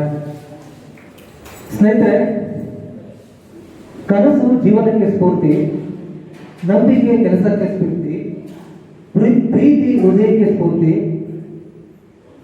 ನಮ್ಮೆಲ್ಲರಿಗೂ ಮತ್ತೆ ಮತ್ತೆ ಕಾದಂಬರಿ ಬರೆಯೋದಕ್ಕೆ ಸ್ಫೂರ್ತಿ ನಮ್ಮ ಪ್ರೀತಿಯ ವೆಂಕಟೇಶ್ ಅವರು. ಸ್ನೇಹಿತರೆ, ಇವತ್ತು ಶ್ರೀಮಂತಸ್ಥ ಬ್ರಾಹ್ಮಣ ಸಂಘ ಮತ್ತು ಜಿಲ್ಲಾ ಲೇಖಕರ ವೇದಿಕೆಯ ಸಹಯೋಗದೊಂದಿಗೆ ಕೆ.ಆರ್. ವೆಂಕಟೇಶ್ ಅವರ ಸಂಘರ್ಷ ಕೃತಿ ಲೋಕಾರ್ಪಣೆಯಾಗಿದ್ದು ತುಂಬ ಸಂತೋಷದಲ್ಲಿದೆ. ಇವತ್ತಿನ ಕಾರ್ಯಕ್ರಮದ ಅಧ್ಯಕ್ಷತೆಯನ್ನು ವಹಿಸಿರುವಂತಹ ಕೆ. ಶಿವಕುಮಾರ್ ಸರ್ ಅವರು ಮತ್ತೆ ಈ ಕಾರ್ಯಕ್ರಮದ ಉದ್ಘಾಟನೆ ಮಾಡಿದಂಥವರು ಪ್ರೀತಿಯ ಹಿರಿಯ ಸ್ನೇಹಿತರಾದಂಥ ರಾಮಸ್ವಾಮಿ ಅವರು ಉದ್ಘಾಟನೆ ಮಾಡಿ ಒಳ್ಳೆಯ ಮಾತುಗಳಾಡಿ ಹೋಗಿ ನಾನು ಪ್ರೇಕ್ಷಕರ ಮಧ್ಯದಲ್ಲಿ ಒಂದು ಗುಲಾಬಿ ಹೂವು ಹಾಕಿರ್ತೀನಿ ಅಂತ ಕೂತಿದ್ದಾರೆ. ಅವ್ರ ವೇದಿಕೆ ಬರಬೇಕು. ರಾಮಸ್ವಾಮಿ ಅವರು ಇಲ್ಲ, ನೀವು ಉದ್ಘಾಟನೆ ಮಾಡಿದವರು, ಉದ್ಘಾಟನೆ ಮಾತಾಡಿದ್ದವರು ನೀವು ವೇದಿಕೆಯಲ್ಲಿ ಇರಬೇಕು ಯಾವಾಗಲೂ. ಬನ್ನಿ, ದಯವಿಟ್ಟು ಬನ್ನಿ. ಹಾಗೆ ಆಶಯ ನುಡಿಯನ್ನ ಮಾತಾಡಿದಂಥವರು ಪ್ರೀತಿಯ ಮೇಷ್ಟ್ರಾದಂತಹ ರಾಜ್ಯ ಮತ್ತು ರಾಷ್ಟ್ರ ಪ್ರಶಸ್ತಿ ವಿಜೇತರಾದಂತಹ ಕೋಗಿ ಗಿರಿಯಪ್ಪನವರು ಮತ್ತೆ ಬ್ರಾಹ್ಮಣ ಸಂಘದ ಕಾರ್ಯದರ್ಶಿಗಳಾದಂತಹ ರೈತರು, ಎಲ್ಲ ಸಹೃದಯ ಮಿತ್ರರು. ಸ್ನೇಹಿತರೆ, ಒಬ್ಬ ಕಾದಂಬರಿಕಾರ ಅಂದರೆ 32 ಕಾದಂಬರಿಗಳನ್ನು ಬರೆದಿರುವಂಥವರು ಡಾಕ್ಟರ್ ಕೆ. ರಮಾನಂದ್ ಅವರು. ಇವತ್ತು ಮೊಟ್ಟ ಮೊದಲ ಚೊಚ್ಚಲ ಕೃತಿಯನ್ನು ಬರೆದಂಥವರು ವೆಂಕಟೇಶ್ ಅವರು. ನೋಡಿ, ಅವರಿಬ್ಬರು ಅಕ್ಕಪಕ್ಕನೇ ಕೂತಿದ್ದಾರೆ. ನಿಜವಾಗ್ಲೂ ಅಭೂತಪೂರ್ವ ಅಂತ ಅನ್ಸುತ್ತೆ. ಯಾಕೆ ಅಂತಂದರೆ, ಒಬ್ಬ ನುರಿತ ಬರಹಗಾರ. ಈಗಾಗಲೇ ಅವರು 10,000 ಪುಟಗಳಷ್ಟು ರಮಾನಂದ್ ಅವರು ಬರವಣಿಗೆಯನ್ನು ಬರೆದಿದ್ದಾರೆ. 15 ಸಾಮಾಜಿಕ ಕಾದಂಬರಿ, 15 ಐತಿಹಾಸಿಕ ಕಾದಂಬರಿಗಳನ್ನು ಬರೆದಿದ್ದಾರೆ. ಅದರಲ್ಲಿ ವೀರದೋಂಡಿಯ ಅನ್ನುವಂತಹ ಕಾದಂಬರಿಯನ್ನು ಆ ಸ್ಥಳಕ್ಕೆ ಹೋಗಿ, ದೋಂಡಿಯ ಆ ಸ್ಥಳಕ್ಕೆ ಹೋಗಿ ಅಲ್ಲಿ ಶೋಧನೆಯನ್ನು ಮಾಡಿ ಆಧಾರ ಇಟ್ಕೊಂಡು ಡಾಕ್ಟರ್ ಕೆ. ರಾಮಾನಂದ್ ಅವರು ವೀರದೋಂಡಿ ಅನ್ನುವಂಥ ಕಾದಂಬರಿಯನ್ನು ಬರೆದಿರುವುದನ್ನು ಭಾವಿಸುತ್ತೇನೆ. ಜೊತೆಗೆ ಒಂದು ಸಾಮಾಜಿಕ ಕಾದಂಬರಿಯನ್ನು ಹೂವಿನ ಅರಮನೆ ಅಂತ ಬರೆದ್ರು. ಯಾಕೆಂದ್ರೆ ಎಲ್ಲರೂ ಹೇಳ್ತಾ ಇದ್ರು ರಮಾನಂದ್ ಅವರಿಗೆ, ನೀವು ಬರೀ ಐತಿಹಾಸಿಕ ಕಾದಂಬರಿ ಬರೆಯೋಕ್ಕೆ ಮಾತ್ರ ಲಾಯಕು ಅಂತ. ಆದರೆ ನಾನು ಸಾಮಾಜಿಕ ಕಾದಂಬರಿ ಯಾಕೆ ಬರೆಯೋಕ್ಕಾಗಲ್ಲ ಅಂತ. ಯಾಕೆಂದ್ರೆ ದೊರೈ ಭಗವಾನ್ ಅವರ ಒಂದು ಕಾಲದಲ್ಲಿ ಬರೀ ಬಾಂಡ್ ಚಿತ್ರಗಳನ್ನೇ ತೆಗೆಯುತ್ತಿದ್ರು, ಆದರೆ ಬೇರೆ ಚಿತ್ರಗಳನ್ನ ತೆಗೆದು ಬರಲ್ಲ, ಸಾಮಾಜಿಕ ಚಿತ್ರ ಅಂತಿದ್ರು. ಆಗ ದೊರೈ ಭಗವಾನ್ 2 ಕನಸು ಅನ್ನುವಂಥ ಚಿತ್ರವನ್ನು ತೆಗೆದು ತೋರಿಸಿ 100 ದಿವಸವನ್ನ ಓಡಿಸೋದ ಚಿತ್ರವನ್ನ. ಹಾಗೆ ರಮಾನಂದ್ ಅವರು ಮೊಟ್ಟ ಮೊದಲು ಹೂವಿನ ಅರಮನೆ ಸಾಮಾಜಿಕ ಕಾದಂಬರಿಯನ್ನು ಬರೆದು ಅದಕ್ಕೆ ಪ್ರಶಸ್ತಿನೂ ಸಹ ಅವರಿಗೆ ರಮಾನಂದ್ ಅವರು ಬಂತು. ಅಂದ್ರೆ ಅಂತಹ ರಮಾನಂದ್ ಅವರ ಸಾಲಿನಲ್ಲಿ ಸಾಕಷ್ಟು ಜನ ಇವತ್ತು ಕಾದಂಬರಿಯನ್ನ ಬರೀತಾ ಇದ್ದಾರೆ. ಅಂತಹ ಸಾಲಿನಲ್ಲಿ ಶ್ರೀಯುತ ಕೆ.ಆರ್. ವೆಂಕಟೇಶ್ ಅವರು ಸಂಘರ್ಷ ನೋಡಿ, ಮನಗಳ ನಡುವೆ ನಡೆಯುವ ಈ ಜೀವನ ಸಂಘರ್ಷ ಈ ಕಾದಂಬರಿ. ನಿಜವಾಗ್ಲೂ ಮನಗಳ ನಡುವೆ ನಡೆಯುವಂಥದ್ದು ಜೀವನ ಸಂಘರ್ಷ. ಆ ಕಾದಂಬರಿಯನ್ನ ಬಹಳ ಹೂವೆತ್ತದಂತೆ ಕೊಟ್ಟಿದ್ದಾರೆ ನಮ್ಮ ವೆಂಕಟೇಶ್ ಅವರು. ಅವರ ಶ್ರೀಮಂತರಿಗೆ ಅಭಿನಂದನೆ ಸಲ್ಲಿಸಿ ವೆಂಕಟೇಶ್ ಅವರ ಅಭಿನಂದನೆ ಸಲ್ಲಿಸಿ. ಮನೆಯಲ್ಲಿ ಪ್ರೋತ್ಸಾಹ ಇದ್ರೇನೆ ನಾವೆಲ್ಲ ಕೆಲಸಗಳನ್ನು ಮಾಡೋದಕ್ಕೆ ಸಾಧ್ಯ. ಇವತ್ತು ನಾವು ಚೆನ್ನಾಗಿದ್ದೀವಿ, ನಾವು ಚೆನ್ನಾಗಿ ಪಾಠ ಮಾಡ್ತೀವಿ ತರಗತಿಯಲ್ಲಿ ಅಂತಂದರೆ ಮೊದಲು ನಮ್ಮ ಶ್ರೀಮತಿ, ನನ್ನ ಮಗಳ ಕಾರಣ. ಆದ್ರಿಂದ ಮೊದಲು ಅವರಿಗೆ ನಾವು ಯಾವತ್ತೂ ಕೃತಜ್ಞತೆಗಳನ್ನ ಸಲ್ಲಿಸಬೇಕು ಅನ್ನುವಂಥದ್ದು ಬಹಳ ಮುಖ್ಯ. ಅಂದ್ರೆ ಪ್ರತಿಯೊಬ್ಬರ ಜೀವನದಲ್ಲಿ ನಡೆಯುವಂತಹ ವಿಚಾರವನ್ನ ತೆರೆದಿಡುವಂತ ಕೆಲಸವನ್ನ ವೆಂಕಟೇಶ್ ಅವರು ಮಾಡಿದ್ದಾರೆ. 48 ಪಾತ್ರಗಳ ಚಿತ್ರಣ ಈ ಕಾದಂಬರಿಯಲ್ಲಿದೆ. 48 ಪಾತ್ರಗಳು, ಅದರಲ್ಲಿ 38 ಪಾತ್ರಗಳು ಜೀವಂತವಾಗಿವೆ, ಬಹಳ ಮುಖ್ಯವಾಗಿ 38 ಪಾತ್ರಗಳು. ಇನ್ನ 10 ಪಾತ್ರಗಳನ್ನ ಅವರು ಅಲ್ಲಲ್ಲಲ್ಲಿ ತೋರಿಸಿದ್ದಾರೆ ಅಷ್ಟೇ, ಅವ್ರು ಬಂದು ಹೋಗತ್ತಷ್ಟೇ, ಅವು ಮಾತಿಲ್ಲ. ಆದ್ರೆ 38 ಪಾತ್ರಗಳಲ್ಲಿ ಮಾತನಾಡುವಂತ ಒಂದು ಸ್ಫೂರ್ತಿಯನ್ನ ಕೊಟ್ಟಿದ್ದಾರೆ. ಇಲ್ಲಿ ಕಥಾನಾಯಕಿ ಸರಯು ಹೇಗೆ ಆ ನದಿ ನಿಂತ ನೀರು ಆಗದೇ ಹರಿಯುವ ನೀರಾಗುತ್ತೆ. ಅಂದ್ರೆ ಹರಿಯುವ ನೀರು ಅಂದ್ರೆ ಎಲ್ಲರನ್ನ ಪ್ರೀತಿ ವಿಶ್ವಾಸದಿಂದ ತಗೊಂಡೋಗುವಂಥದ್ದು, ಯಾವ ಕೊಳಕೋ ಮನಸ್ಸಿಲ್ಲ. ಅದೇ ರೀತಿಯಲ್ಲಿ ಆ ಸರಯು ಪಾತ್ರಕ್ಕೆ ಇವರು ಆ ಪ್ರೀತಿಯ ಚುಂಬನವನ್ನ, ಆ ಪ್ರೀತಿಯ ಒಲುಮೆಯನ್ನ ತೋರಿಸಿರುವಂತ ಬಹಳ ಮೆಚ್ಚುಗೆಯನ್ನು ವ್ಯಕ್ತಪಡಿಸಬೇಕಾಗುತ್ತೆ. ಯಾಕೆಂದ್ರೆ ಒಂದು ರೀತಿಯಾದಂತಹ ಕಲ್ಮಶ ಇಲ್ಲದ ಮನಸ್ಸು ಸರಯುವಿನಲ್ಲಿ ಇರುವಂಥದನ್ನ ನಾವು ಗಮನಿಸಬೇಕು ಸಾಧ್ಯತೆ ಆಗಿದೆ. ಇದು ಕಾದಂಬರಿ ಅಂತಂದ್ರೆ ವಾಸ್ತವದ ಒಂದು ಕಿರು ನೋಟದ ಜೊತೆಗೆ ನೋಡಿ ಕಲ್ಪನೆಯ ಮೆರಗನ್ನ ಕೊಡುವಂಥದ್ದು. ವಾಸ್ತವದ ಕಿರು ನೋಟದ ಜೊತೆಗೆ ಕಲ್ಪನೆಯ ಮೆರಗು. ಆದ್ರೆ ಇದನ್ನು ಓದ್ತಾ ಇದು ವಾಸ್ತವ ಆಗಿರ್ಬೋದಾ ಅಂತ ಓದುಗರಿಗೆ ಅನಿಸುತ್ತೆ ಅಂತ ಒಬ್ಬ ಸರೋಜನಿಗೆ ಈ ಕಾದಂಬರಿ ಆ ರೀತಿ ಇದೆಯಾ ಅನ್ನುವಂತಿಷ್ಟು ಈ ಪಾತ್ರಗಳನ್ನು ನೋಡ್ತಾ ನಮ್ಮ ಸುತ್ತಮುತ್ತಲೇ ಇರುವಂಥದ್ದು. ಅತ್ತೆ ಸಸ್ಯ ಸಂಬಂಧವನ್ನ ಬಹಳ ಮಾರ್ಮಿಕವಾಗಿ ಚಿತ್ರಿಸಿದ್ದಾರೆ. ಬಾಲ್ಯದ ಚಿತ್ರಣವಂತೂ ಬಹಳ ಚೆನ್ನಾಗಿ ತಗೊಂಡ್ಬಂದಿದ್ದಾರೆ. ಯಾಕೆಂದ್ರೆ ಬಾಲ್ಯ ಅಂದ್ರೆ ಎಲ್ಲರಿಗೂ ಇಷ್ಟ, ಅದೇ ರೀತಿ ನಮ್ಮ ವೆಂಕಟೇಶ್ವರರು ಇಷ್ಟ. ಆದ್ರಿಂದ ಆ ಚಿತ್ರವನ್ನು ಚಿತ್ರೀಕರಿಸುವಂಥದ್ದು ಅನುಭವಗಳಿಲ್ಲದಲ್ಲಿ ಯಾವುದನ್ನು ತೆರೆದಿಡೋದಕ್ಕೆ ಸಾಧ್ಯತೆ ಆಗಲ್ಲ. ಯಾಕೆಂತಂದ್ರೆ 12ನೇ ಶತಮಾನದಿಂದ ವಚನಕಾರರು ಸಹ ಅಂತ ಅನುಭವನ ತೆರೆದಿಡ್ತಾ ಇದೆ, ಬಹಳ ಅದ್ಭುತವಾಗಿ. ಅದೇ ರೀತಿಯಲ್ಲಿ ಇವತ್ತು ಆಧುನಿಕ ವಚನಕಾರರಂತಹ ನಮ್ಮ ಎಲೆಗೌಡ ಬಸಿಗಳು ನಮ್ಮ ಜೊತೆ ಇದ್ದಾರೆ, ವಚನ ಸಾಹಿತ್ಯ ಅಕಾಡೆಮಿ ಅಧ್ಯಕ್ಷರು. ಯಾಕೆಂದ್ರೆ ಸಾಕಷ್ಟು ವಚನ ಸಾಹಿತ್ಯದ ಸಮ್ಮೇಳನ ಮಾಡಿದಂಥವು. ಅಂದ್ರೆ ಆ ವಚನಕಾರರು ಅನುಭವನ ತೆರೆದಿಡುವಂತ ಕೆಲಸವನ್ನ ಮಾಡ್ತಾ ಇದ್ದಾರೆ. ಹಾಗೆ ಒಬ್ಬ ಕಾದಂಬರಿಕಾರರು ಸಹ ಆ ಅನುಭವದ ತಿರುಳನ್ನ ತೆಗಿತಾರೆ. ಆದ್ರೆ ತಮ್ಮ ಸುತ್ತಮುತ್ತಲು ನಡೆದಂತಹ ಘಟನೆಗಳನ್ನ ಇಟ್ಕೊಂಡು ಅದನ್ನ ಎಣ್ದಿರುವಂಥದ್ದು. ಎಷ್ಟೋ ಪಾತ್ರಗಳನ್ನ ನೋಡಿದಂತ ಸಂದರ್ಭದಲ್ಲಿ ನೋಡಿ ಸರಯು ಸಹ ಅಂತರ್ಜಾತೀಯವನ್ನು ಆಗುವಂತ ಮಟ್ಟವನ್ನು ಚಿತ್ರಿಸಿರೋದಿಲ್ಲ. ಬಹಳ ಅದಕ್ಕೆ ಕೆಚ್ಚಲೇಬೇಕು ರೀ, ಬಹಳ ಕಷ್ಟ, ಸುಲಭ ಅಲ್ಲ. ಯಾವುದೇ ಒಂದು ಪಾತ್ರವನ್ನು ಚಿತ್ರಣ ಮಾಡಬೇಕಾದ್ರೂ ಅಂದ್ರೆ ಅದಕ್ಕೆ ಒಂದು ರೀತಿಯಾದಂತಹ ಒಂದು ಗಟ್ಟಿತನ ಇರಬೇಕು. ಅಂತರ್ಜಾತೀಯ ವಿವಾಹ ಅನ್ನುವಂಥದ್ದು ಭಾರತೀಯ ಸಂಸ್ಕೃತಿಯಲ್ಲಿ ತುಂಬಾ ಕಷ್ಟ. ಇವತ್ತಿನ ಸಂದರ್ಭದಲ್ಲೂ 12ನೇ ಶತಮಾನದಲ್ಲಿ ಮೊಟ್ಟ ಮೊದಲಾಗಿ ಅಂತರ್ಜಾತೀಯ ವಿವಾಹ ನಡೆದಿದ್ರು ಸಹ ಇವತ್ತು 21ನೇ ಶತಮಾನ ಆದ್ರೂ ಸಹ ಇನ್ನೂ ನಮಗೆ ಅದಕ್ಕೆ ಆಗಿಲ್ಲ. ನಾವು ಆದ್ರೂ ಅದನ್ನ ತೆರೆದಿಡುವಂತ ಮನಸ್ಥಿತಿ ಇದೆಯಲ್ಲ ಅದು ಕಷ್ಟನೇ. ಅದನ್ನ ತೆರೆದಿಡುವಂತ ಮನಸ್ಸು ಬರುವಂಥದ್ದು ಸುಲಭನೂ ಅಲ್ಲ ಅನ್ನುವಂಥದ್ದಲ್ಲಿ ನೋಡಿ ಸರಯು ಸಹ 2ನೇ ಮದುವೆ ಆಗ್ತಾಳೆ. ಮೊದಲನೇ ಹೀರೋ ಶಾಂಬ ಅನ್ನುವಂತಹ ಪಾತ್ರ ಬಹಳ ಸಹೃದಯ ಮನುಷ್ಯ, ಸರಳ ವ್ಯಕ್ತಿತ್ವ, ಹೆಚ್ಚು ಜೋರು ಮಾತಾಡೋದಿಲ್ಲ. ಆದರೆ 2ನೇ ಗಂಡ ವಿಲ್ಸನ್, ಅವನು ಹೊರಗಡೆ ವಿಲನ್, ಒಳಗಡೆ ಮೃದು ಮನುಷ್ಯ. ಏನು ಪಾತ್ರವನ್ನು ಡಬಲ್ ಪಾತ್ರವನ್ನು ಚಿತ್ರಣೆ ಮಾಡಿರುವಂತ ನಾವು ಕಾಣ್ಬೋದು ಅಂತ. ವಿಲ್ಸನ್ ಹೊರಗಡೆಯವರಿಗೆ ಒಂದು ರೀತಿಯಾದಂಥ ಕಠೋರತೆಯನ್ನು ಚಿತ್ರಿಸ್ಕೊಡ್ತಾರೆ ಕಾದಂಬರಿಕಾರರು, ಆದರೆ ತುಂಬಾ ಪ್ರೀತಿ ಪಾತ್ರರಿಗೆ ಹೂವಿನಂತ ರೀತಿಯಲ್ಲಿ ಇರ್ತಾರೆ ಅನ್ನೋದನ್ನ ತೋರಿಸ್ಕೊಡ್ತಾರೆ. ಅಂದ್ರೆ ಒಬ್ಬ ಮನುಷ್ಯನಲ್ಲಿ 2 ರೀತಿಯಾದಂಥ ವ್ಯಕ್ತಿತ್ವಗಳನ್ನ ನಾವು ಕಾಣೋದಕ್ಕೆ ಸಾಧ್ಯತೆ ಆಗಿದೆ. ನೋಡಿ ಸರುವಿಗೆ 4 ಜನ ಹೆಣ್ಮಕ್ಳು, 4 ಹೆಣ್ಣುಮಕ್ಕಳು. ಅದರಲ್ಲಿ ಮೊದಲನೇ ಮಗಳು ಅಪೂರ್ವ ಅಂತ ನಾನು ಓದಿದ್ದು ಒಂದೇ ಸರಿ ಬೆಳಗ್ಗೆ 4:45 ಎದ್ದು ಅವನು 10:30 ಮುಗಿಸ್ತಾರೆ ಓದಬೇಕು ಅಂತ ಹೇಳೋದು. ಅಪೂರ್ವ ಅಂತ ನೋಡಿ ತನ್ನ ತಾಯಿ 2ನೇ ಮದುವೆ ಆಗಿರ್ತಾಳೆ. ಅದೇ ರೀತಿಯಲ್ಲಿ ಆ ಮೊದಲನೇ ಮಗಳು ಸಹ 2ನೇ ಮದುವೆನ ಒಬ್ಬ ಸರ್ಕಾರಿ ನೌಕರ. ಮೊದಲನೇ ಗಂಡನ ಹೆಸರು ಎಷ್ಟು ಚೆನ್ನಾಗಿ ಇಟ್ಟಿದ್ದಾರೆ ಅಂದ್ರೆ ಅವನಿಗೆ ಹೆಸರೇ ಕೊಟ್ಟಿಲ್ಲ, ಅನಾಮಿಕ ಅಂತ ಹೆಸರು ಕೊಟ್ಟಿದ್ದಾರೆ. ಕೊನೆಯ ತನಕ ಅನಾಮಿಕ ಅಂತಾನೆ ತಗೊಂಡೋಗ್ತಾರೆ. ನಾವು ಸುಮ್ಮನೆ ನಾವು ಪ್ರಾರಂಭದಲ್ಲಿ ಓದ್ತಾ ಇರ್ಬೇಕಾದ್ರೆ ಅನಾಮಿಕ ಅಂದ್ರೆ ಏನೋ ಅವ್ನು ಇನ್ನೂ ಹೆಸರು ಕೊಟ್ಟಿಲ್ಲ ಅಂತ ತಿಳ್ಕೊಂಡಿದ್ವಿ. ಆಮೇಲೆ ಓದ್ತಾ ಗೊತ್ತಾಗ್ತಿಲ್ಲ ಅವನ ಹೆಸರೇ ಅನಾಮಿಕ. ಆದ್ರೆ ನೋಡಿ ಕಾದಂಬರಿಕಾರರು ಎಂಥ ರೀತಿಯಾದಂತಹ ಒಂದು ರೀತಿಯ ಟ್ವಿಸ್ಟ್ ಅನ್ನ ಕೊಡ್ತಾರೆ ಅನ್ನುವಂಥದ್ದನ್ನು ನಾವು ಕಾದಂಬರಿ ಕಾಣೋದಕ್ಕೆ ಸಾಧ್ಯತೆ ಆಗುತ್ತೆ ಅನ್ನುವಂಥದ್ದಲ್ಲಿ ಅಂದ್ರೆ ಈ ತರದ ರೀತಿಯಲ್ಲಿ ಆ ಸರಯು ಚಿಕ್ಕಂದಿನಿಂದ ಶ್ರೀಮಂತಿಕ ಕುಟುಂಬದಲ್ಲಿ ಬೆಳೆದಂಥವ್ರು.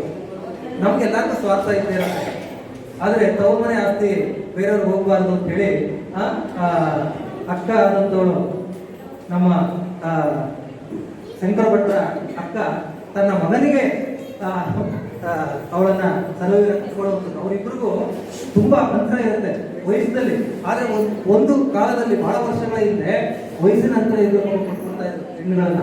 ನೋಡಿ ಯಾವ ತರದ ರೀತಿಯಲ್ಲಿ ಆ ಅಂತರವನ್ನ ತಂದಿರುವಂಥದ್ದನ್ನ ಕಾಣ್ತೀವಿ ಅಂತ. ಅವಳು 8ನೇ ತರಗತಿಯಲ್ಲಿ ಓದ್ತಾ ಇರ್ತಾಳೆ ಸರಯು, ಆದ್ರೆ ಇವನು ಪದವಿಯನ್ನ ಮುಗಿಸಿರ್ತಾರೆ ಶಾಂಭಶಿವ.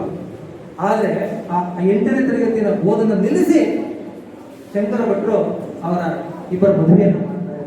ಅವಾಗಲಿಂದ ಅವಳ ಕಷ್ಟವನ್ನ ಶುರುವಾಗುತ್ತೆ. ಅತ್ತೆ ಮನೇಲಿ ಒಂಥರ ಕಷ್ಟವನ್ನ ಕೊಡುವಂಥದ್ದು, ಆಮೇಲೆ ನಾದ್ಯರಿಗೆ ಬಂದು ಕಷ್ಟವನ್ನ ಕೊಡುವಂತ ಶಿಕ್ಷಣವನ್ನ ತುಂಬಾ ಚೆನ್ನಾಗಿ ಮಾಡಿದ್ದಾರೆ. ಅವ್ರಿಗೂ ಸಹ ಒಂದು ರೀತಿಯಾದ ಆಸ್ತಿ ಪಿಶಾಚಿಯನ್ನು ಹಂಚ್ಕೊಂಡಿರುತ್ತೆ ಅವ್ರಿಗೆಲ್ಲ ನಾದ್ಯದಿರ್ಬೋದು ಅಂತ ಚಿತ್ರಣವನ್ನು ಕೊಟ್ಟಿದ್ದಾರೆ. ಎಲ್ಲವೂ ನೋಡ್ತಾ ಇದ್ರೆ ಇದು ನಮ್ಮ ಸುತ್ತಮುತ್ತಲೇ ನಡೆಯುವಂತ ವಿಚಾರವನ್ನ ಈ ಕಾದಂಬರಿಯಲ್ಲಿ ಅಳವಡಿಸಿರುವಂಥದ್ದನ್ನ ನಾವು ಕಾಣೋದಕ್ಕೆ ಸಾಧ್ಯತೆ ಆಗುತ್ತೆ. ಆ ತರದ ರೀತಿಯಲ್ಲಿ ನಾವಿವತ್ತು 3 ದಿವಸ ಮದುವೆ, 2 ದಿವಸ ಮದುವೆ, 1 ದಿವಸ ಮದುವೆ, ಈಗ 1 ನಿಮಿಷದ ಮದುವೆ ಆಗಿರುವಂಥದ್ದು. ಅವಾಗ ಆ ಹೊತ್ತಿನ ಸಂದರ್ಭದ 7 ದಿವಸಗಳ ಮದುವೆಯನ್ನ ಸರಿಯು ಮತ್ತು ಸಾಂಬಶಿವನ ಮದುವೆಯನ್ನು ಮಾಡಿಸ್ತಾರೆ. ತುಂಬಾ ಚೆನ್ನಾಗಿ ಮಾಡಿಸ್ತಾರೆ.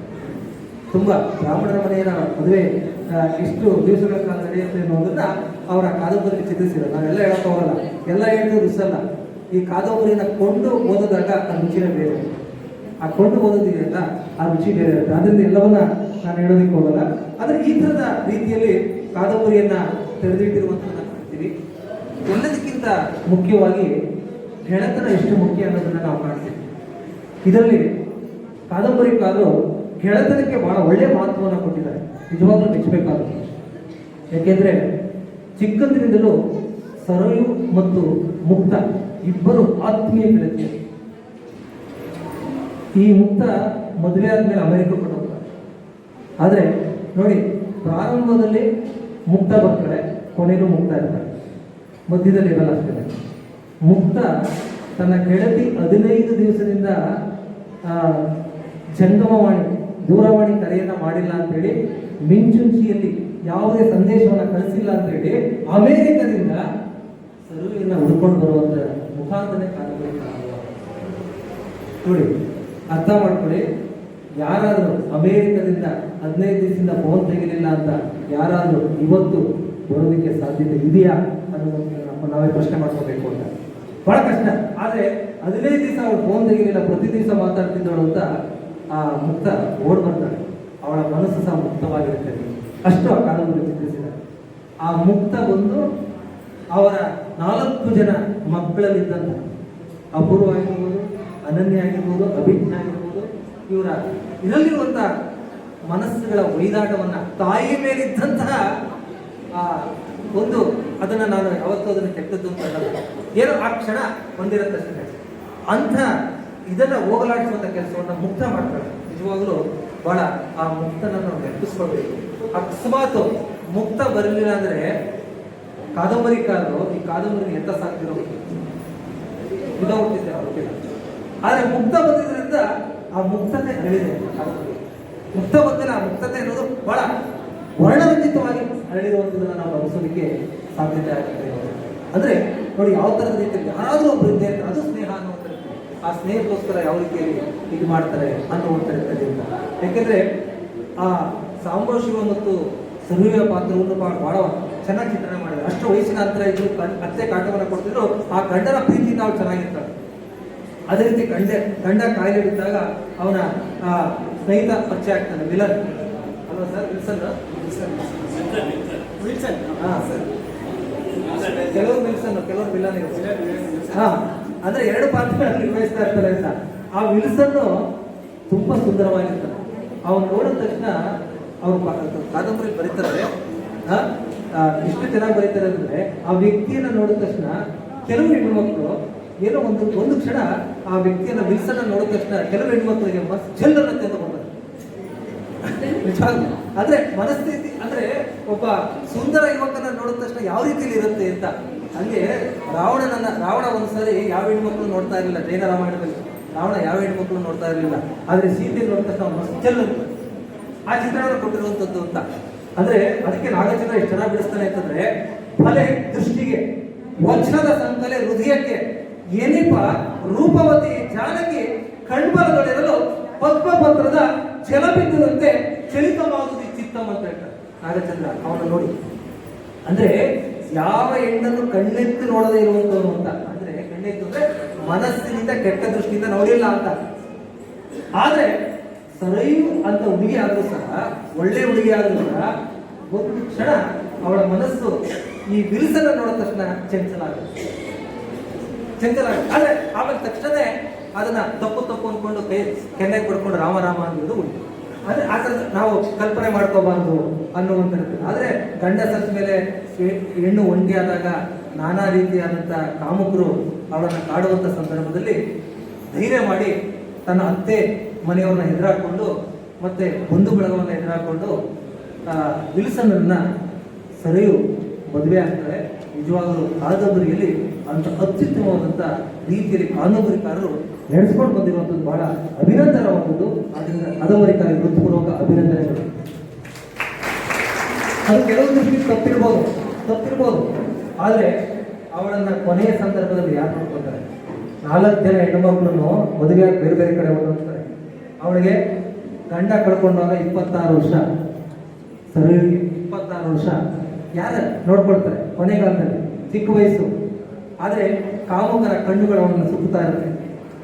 ಆದರೆ ಎಲ್ಲವನ್ನ ಎದುರಿಸಿ ವಿಲ್ಸನ್ನ ಮದುವೆ ಆಗ್ತಾರೆ. ಆದರೂ ವಿಲ್ಸನ್ನ ಮದುವೆ ಆಗ್ತಾರೆ ಸಾಕಷ್ಟು ರೀತಿಯಾದಂಥ ವಿಕ್ಟೋರಿ ಅನ್ನುವಂಥ ಅಕ್ಕ ಇರ್ತಾಳೆ ವಿಲ್ಸನ್ಗೆ. ಅವ್ರು ಕಾಟವನ್ನು ಕೊಡ್ತಾರೆ. ಆ ಕಾಟವನ್ನೆಲ್ಲ ಗೆಲ್ಲುವಂಥದ್ದು ಅಂತ. ಮಕ್ಕಳೇ ಇವರನ್ನ ದ್ವೇಷವಂತ ಕೆಲಸವನ್ನ ಆಗ್ಬಿಡುತ್ತೆ ಅನ್ನುವಂಥದ್ದು. ಅಂದ್ರೆ ಹಣ ಮನುಷ್ಯನ ಯಾವ ಮಟ್ಟಕ್ಕೆ ಬೇಕಾದ್ರೂ ಸಂಬಂಧನೇ ಹೊಟ್ಟೋಗುತ್ತೆ.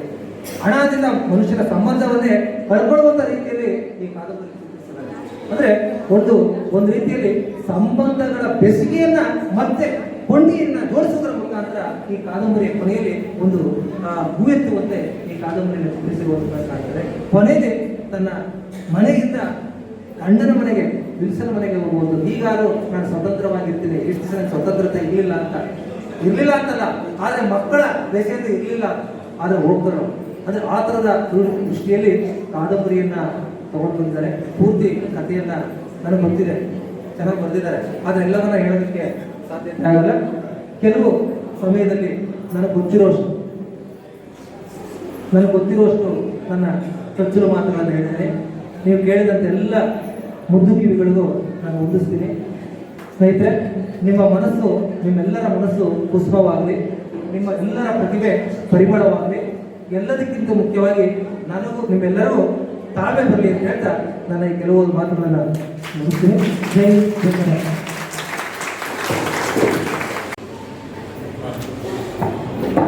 ಇಂದು ಲೋಕಾರ್ಪಣೆಗೊಂಡ ಸಂಘರ್ಷ ಪುಸ್ತಕದ ಆಳ ಹಾಗೂ ಅಗಲವನ್ನು ವಿಮರ್ಶಿಸಿದ ಹಾಗೂ ಲೇಖಕರ ಬಗ್ಗೆ ಮಾತನಾಡಿದ ಶ್ರೀಯುತ ಡಾಕ್ಟರ್ ವಾದಿರಾಜ್ ಆರ್ಯವರಿಗೆ ಧನ್ಯವಾದಗಳು. ಈಗ ಕೃತಿ ಸಂಘರ್ಷದ ಕರ್ತೃವಾದ ಶ್ರೀಯುತ ವೆಂಕಟೇಶ್ ಕೆಆರ್ ಅವರಿಗೆ ತ್ರಿಮತಸ್ಥ ಬ್ರಾಹ್ಮಣ ಸಂಘ ಹಾಗೂ ಜಿಲ್ಲಾ ಬರಹಗಾರರ ವೇದಿಕೆ ರಾಮನಗರ ಹಾಗೂ ಮಾನಿಶ್ರೀ ಪ್ರಕಾಶನ ಕನಕಪುರ ಇವರಿಂದ ಸನ್ಮಾನ ಸಮರ್ಪಣೆ. ವೇದಿಕೆ ಮೇಲಿನ ಗಣ್ಯರು ಈ ಕಾರ್ಯಕ್ರಮವನ್ನು ನಡೆಸಿಕೊಳ್ಳಬೇಕೆಂದು ಕೇಳಿಕೊಳ್ಳುತ್ತಿದ್ದೇವೆ.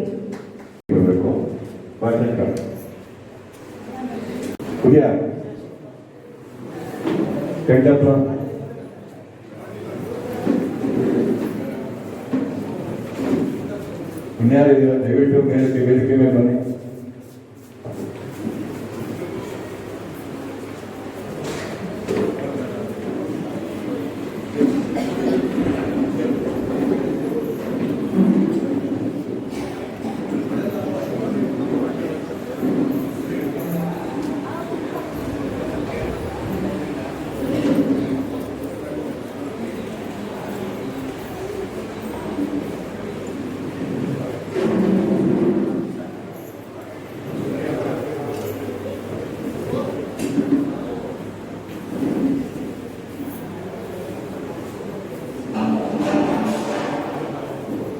ಗೌರವ ಸಮರ್ಪಣೆ ಮಾಡ್ತಾ ಇದ್ದೀವಿ.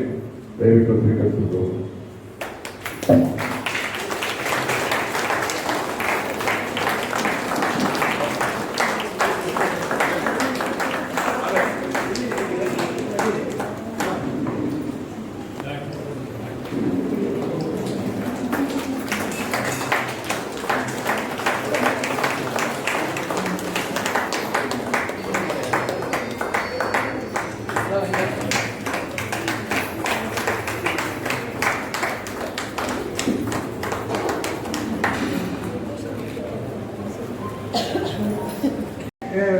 ಓದಿರೋದು. ಏನೋ ಫ್ರೆಂಡ್ಸ್ ಎಲ್ಲ ಸೇರ್ಕೊಂಡು ಬರೀ ಅಂತ ಶುರು ಮಾಡಿದ್ರು. ಅವ್ರು ಹೇಳಿದ್ರಿಂದ ನಾನು ಏನೋ ಬರೆಯೋದು ಸ್ಟಾರ್ಟ್ ಮಾಡಿದೆ. ಆದರೆ ಇಷ್ಟು ಇಲ್ಲಿ ತನಕ ಬಂದ್ಬಿಟ್ಟಿದೆ ಅಂತ ನನಗೆ ನಿಜವಾಗ್ಲೂ ಗೊತ್ತಿರಲಿಲ್ಲ. ಹಾಗೆ ನಾವು ವಾದಿರಾಜವರು ಕಾದಂಬರಿ ಬಗ್ಗೆ ಹೇಳ್ತಾರೆ, ನನಗೆ ರೋಮಾಂಚನ ಆಗ್ತಾ ಇತ್ತು, ನಾನು ಇಷ್ಟೆಲ್ಲ ಬರ್ತಿದ್ದೀನಿ ಅಂತ. ಹಾಗೆ ತುಂಬ ಸಂತೋಷ ಆಗ್ತಾ ಇದೆ. ಇದೆಲ್ಲಕ್ಕೂ ಕಾರಣ ನನ್ನ ಗೆಳೆಯರು ಅಂತಲೇ ಹೇಳ್ಕೊತೀನಿ ನಾನು. ಆಮೇಲೆ ನನಗೆ ಇದೆಲ್ಲ ಬರೆಯೋಕ್ಕೆ ನನ್ನ ಹೆಂಡತಿ ಮತ್ತು ಮಗಳು ಪರ್ಮಿಷನ್ ಸಿಕ್ಕಿತ್ತು. ಅವ್ರ ಟೈಮಲ್ಲಿ ನಾನು ಇಟ್ಕೊಂಡಿದ್ದು ಅವ್ರನ್ನೂ ನೆನೆಸ್ಕೊತೀನಿ. ಹಾಗೆ ನನಗೆ ಎಲ್ಲ ಬಂಧು ಬಾಂಧವರು ಮುಂದೆ ನನ್ನ ಈ ಸನ್ಮಾನ ಮಾಡಿದ್ದು, ನನ್ನ ಕೃತಿ ಬಿಡುಗಡೆ ಆಗಿದ್ದು ನನಗೆ ಹೇಳ್ಕೊಳ್ಳೋದೇ ಆಗದೇ ಇರೋಷ್ಟು ಸಂತೋಷ. ಯಾಕೆಂತಂದರೆ ಎಲ್ಲೋ ಹೋಗಿದೆ, ಒಂದು 15 ಜನ ಸೇರ್ಕೊಂಡವರು, ಅವ್ರು ನನಗೆ ಗೊತ್ತಿಲ್ಲ, ನಾನು ಅವ್ರಿಗೆ ಗೊತ್ತಿಲ್ಲ. ಆದರೆ ಇಲ್ಲಿ ನನ್ನವ್ರ ಮುಂದೆ ನಾನು ನಿಂತಿದ್ದೀನಿ. ನನಗೆ ಸನ್ಮಾನ ಮಾಡಿದ್ದಾರೆ, ನನ್ನ ಕೃತಿ ಬಿಡುಗಡೆ ಮಾಡಿದ್ದಾರೆ. ಇದಕ್ಕಿಂತ ಹೆಮ್ಮೆ ಇನ್ನೇನು ಇಲ್ಲ ಅಂತ ನಾನು ಅದನ್ನು ಭಾವಿಸ್ತೀನಿ. ಎಲ್ಲ ನನ್ನ ಬಂಧು ಬಳಗ ಪ್ರತಿಯೊಬ್ಬರು ಇದ್ದಾರೆ, ಎಲ್ಲರ ಆರೈಕೆ ನನಗಿದೆ. ಇನ್ನೂ ಇಂಥ 106 ಕಾದಂಬರಿಗಳನ್ನ ಬರೆಯೋ ಶಕ್ತಿ ದೇವರು ನನಗೆ ಕೊಡಲಿ ಅಂತ ನಾನು ಎಲ್ಲರ ಮುಂದೆ ಕೇಳ್ಕೊತೀನಿ. ಥ್ಯಾಂಕ್ ಯು, ಧನ್ಯವಾದಗಳು. ಎಲ್ಲರಿಗೂ ನಮಸ್ಕಾರ. ಇವಾಗ ನಾನು ಮಾತಾಡೋಕ್ಕೆ ಮುಂಚೆ ನಮ್ಮ ತ್ರಿಮಂತ್ರಸ್ಥ ಬ್ರಾಹ್ಮಣ ಸಂಘದ 2 ಕಾರ್ಯಕ್ರಮನ ನಡೆಸ್ಕೊಳ್ಬೇಕು. ದಯವಿಟ್ಟು ಎಲ್ಲ ನಿರ್ದೇಶಕರು ವೇದಿಕೆ ಮೇಲೆ ಬರಬೇಕು. ದಯವಿಟ್ಟು ಬನ್ನಿ.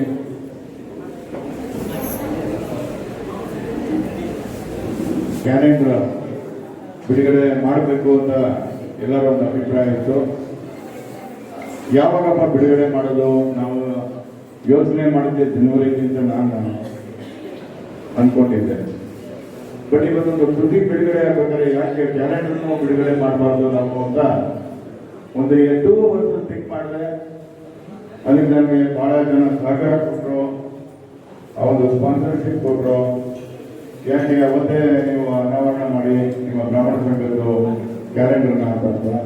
ಇವತ್ತು ಹಿರಿಯ ಸಾಹಿತಿಗಳಿದ್ದಾರೆ, ಅವರು ಈ ಒಂದು ಕ್ಯಾಲೆಂಡರ್ನ ಬಿಡುಗಡೆ ಮಾಡಬೇಕು ಅಂತ ಕೇಳ್ಕೊಳ್ತಾರೆ. ಎಲ್ರಿಗೂ ಒಂದು ಕ್ಯಾಲೆಂಡರ್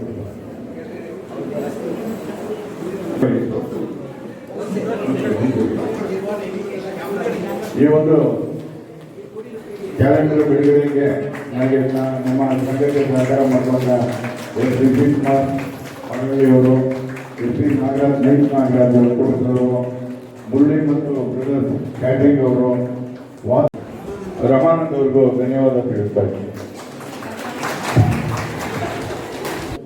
ಅದು ನಮ್ಮ ವೆಬ್ಸೈಟ್ ಇನಾಗ್ರೇಷನ್ ಮಾಡಬೇಕು ಅಂತ ನಾವು ಅನ್ಕೊಂಡಿದ್ವಿ ಲಾಸ್ಟ್ ಜನರಲ್ ಬಾಡಿಲಿ. ಅದು ಇವತ್ತು ಮಾಡ್ತಾ ಇದ್ದೀವಿ. ದಯವಿಟ್ಟು ಎಲ್ಲ ವೇದಿಕೆಯಲ್ಲಿ ಇರೋರು ಆಂಡ್ರಾಯ್ಡ್ ಮೊಬೈಲ್ ಇದ್ರೆ ಆಂಡ್ರಾಯ್ಡ್ ಮೊಬೈಲ್ ತಗೊಳ್ಳಿ. ಸಭಿಕರು ಅಷ್ಟೇ ಆಂಡ್ರಾಯ್ಡ್ ಮೊಬೈಲ್ ತಗೊಳ್ಳಿ. ನಾವೇನ ಇದನ್ನ ಮಾಡ್ದಲ್ಲ, ಒಂದು ಅನಾವರಣ ಮಾಡಬೇಕಾದ್ರೆ ನಿಮ್ಮ ವೆಬ್ಸೈಟ್ ಲಾಗಿನ್ ಮಾಡಿಬಿಟ್ಟು www.tbskp.com www.tbskp.com ಅಂತ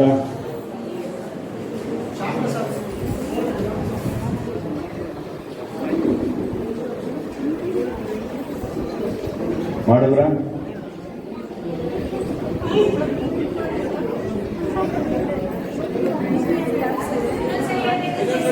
ಇನ್ನೊಂದ್ಸತಿ ಹೇಳ್ತೀನಿ. www.3w ಎಲ್ಲ ಸ್ಮಾಲ್ ಲೆಟರ್ ಅಂತ ಮಾನ್ಯ TBS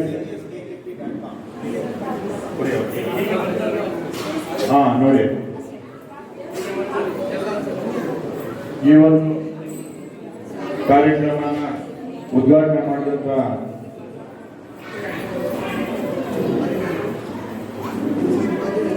ವಾದಿರಾಜ್ ಅವ್ರಿಗೂ ನೋಡಿ, ವಾದಿರಾಜ್ಗೆ ಫಸ್ಟ್ ಸಿಕ್ಕಿದ್ದು TBS.com ಇದು ವೆಬ್ಸೈಟ್ ಹಾಗೂ ಸಮೀಕರು ಈ ಒಂದು ಎಲ್ಲ ಕಾರ್ಯಕ್ರಮನ ನಡೆಸ್ಕೊಟ್ಟಂತ ನಮ್ಮ ರಘುಗೆ ಬಹಳಷ್ಟು ಧನ್ಯವಾದ ತಿಳಿಸ್ತಾ, ಈ 2 ಕಾರ್ಯಕ್ರಮವನ್ನು ಉದ್ಘಾಟನೆ ಮಾಡಿದ ಎಲ್ಲ ವೇದಿಕೆ ಮೇಲೆ ಇರುವ ಪ್ರಮುಖರಿಗೆ ಹಾಗೂ ನಮ್ಮ ಸಮೀಕರಿಗೆ ಧನ್ಯವಾದ ತಿಳಿಸ್ತಾರೆ.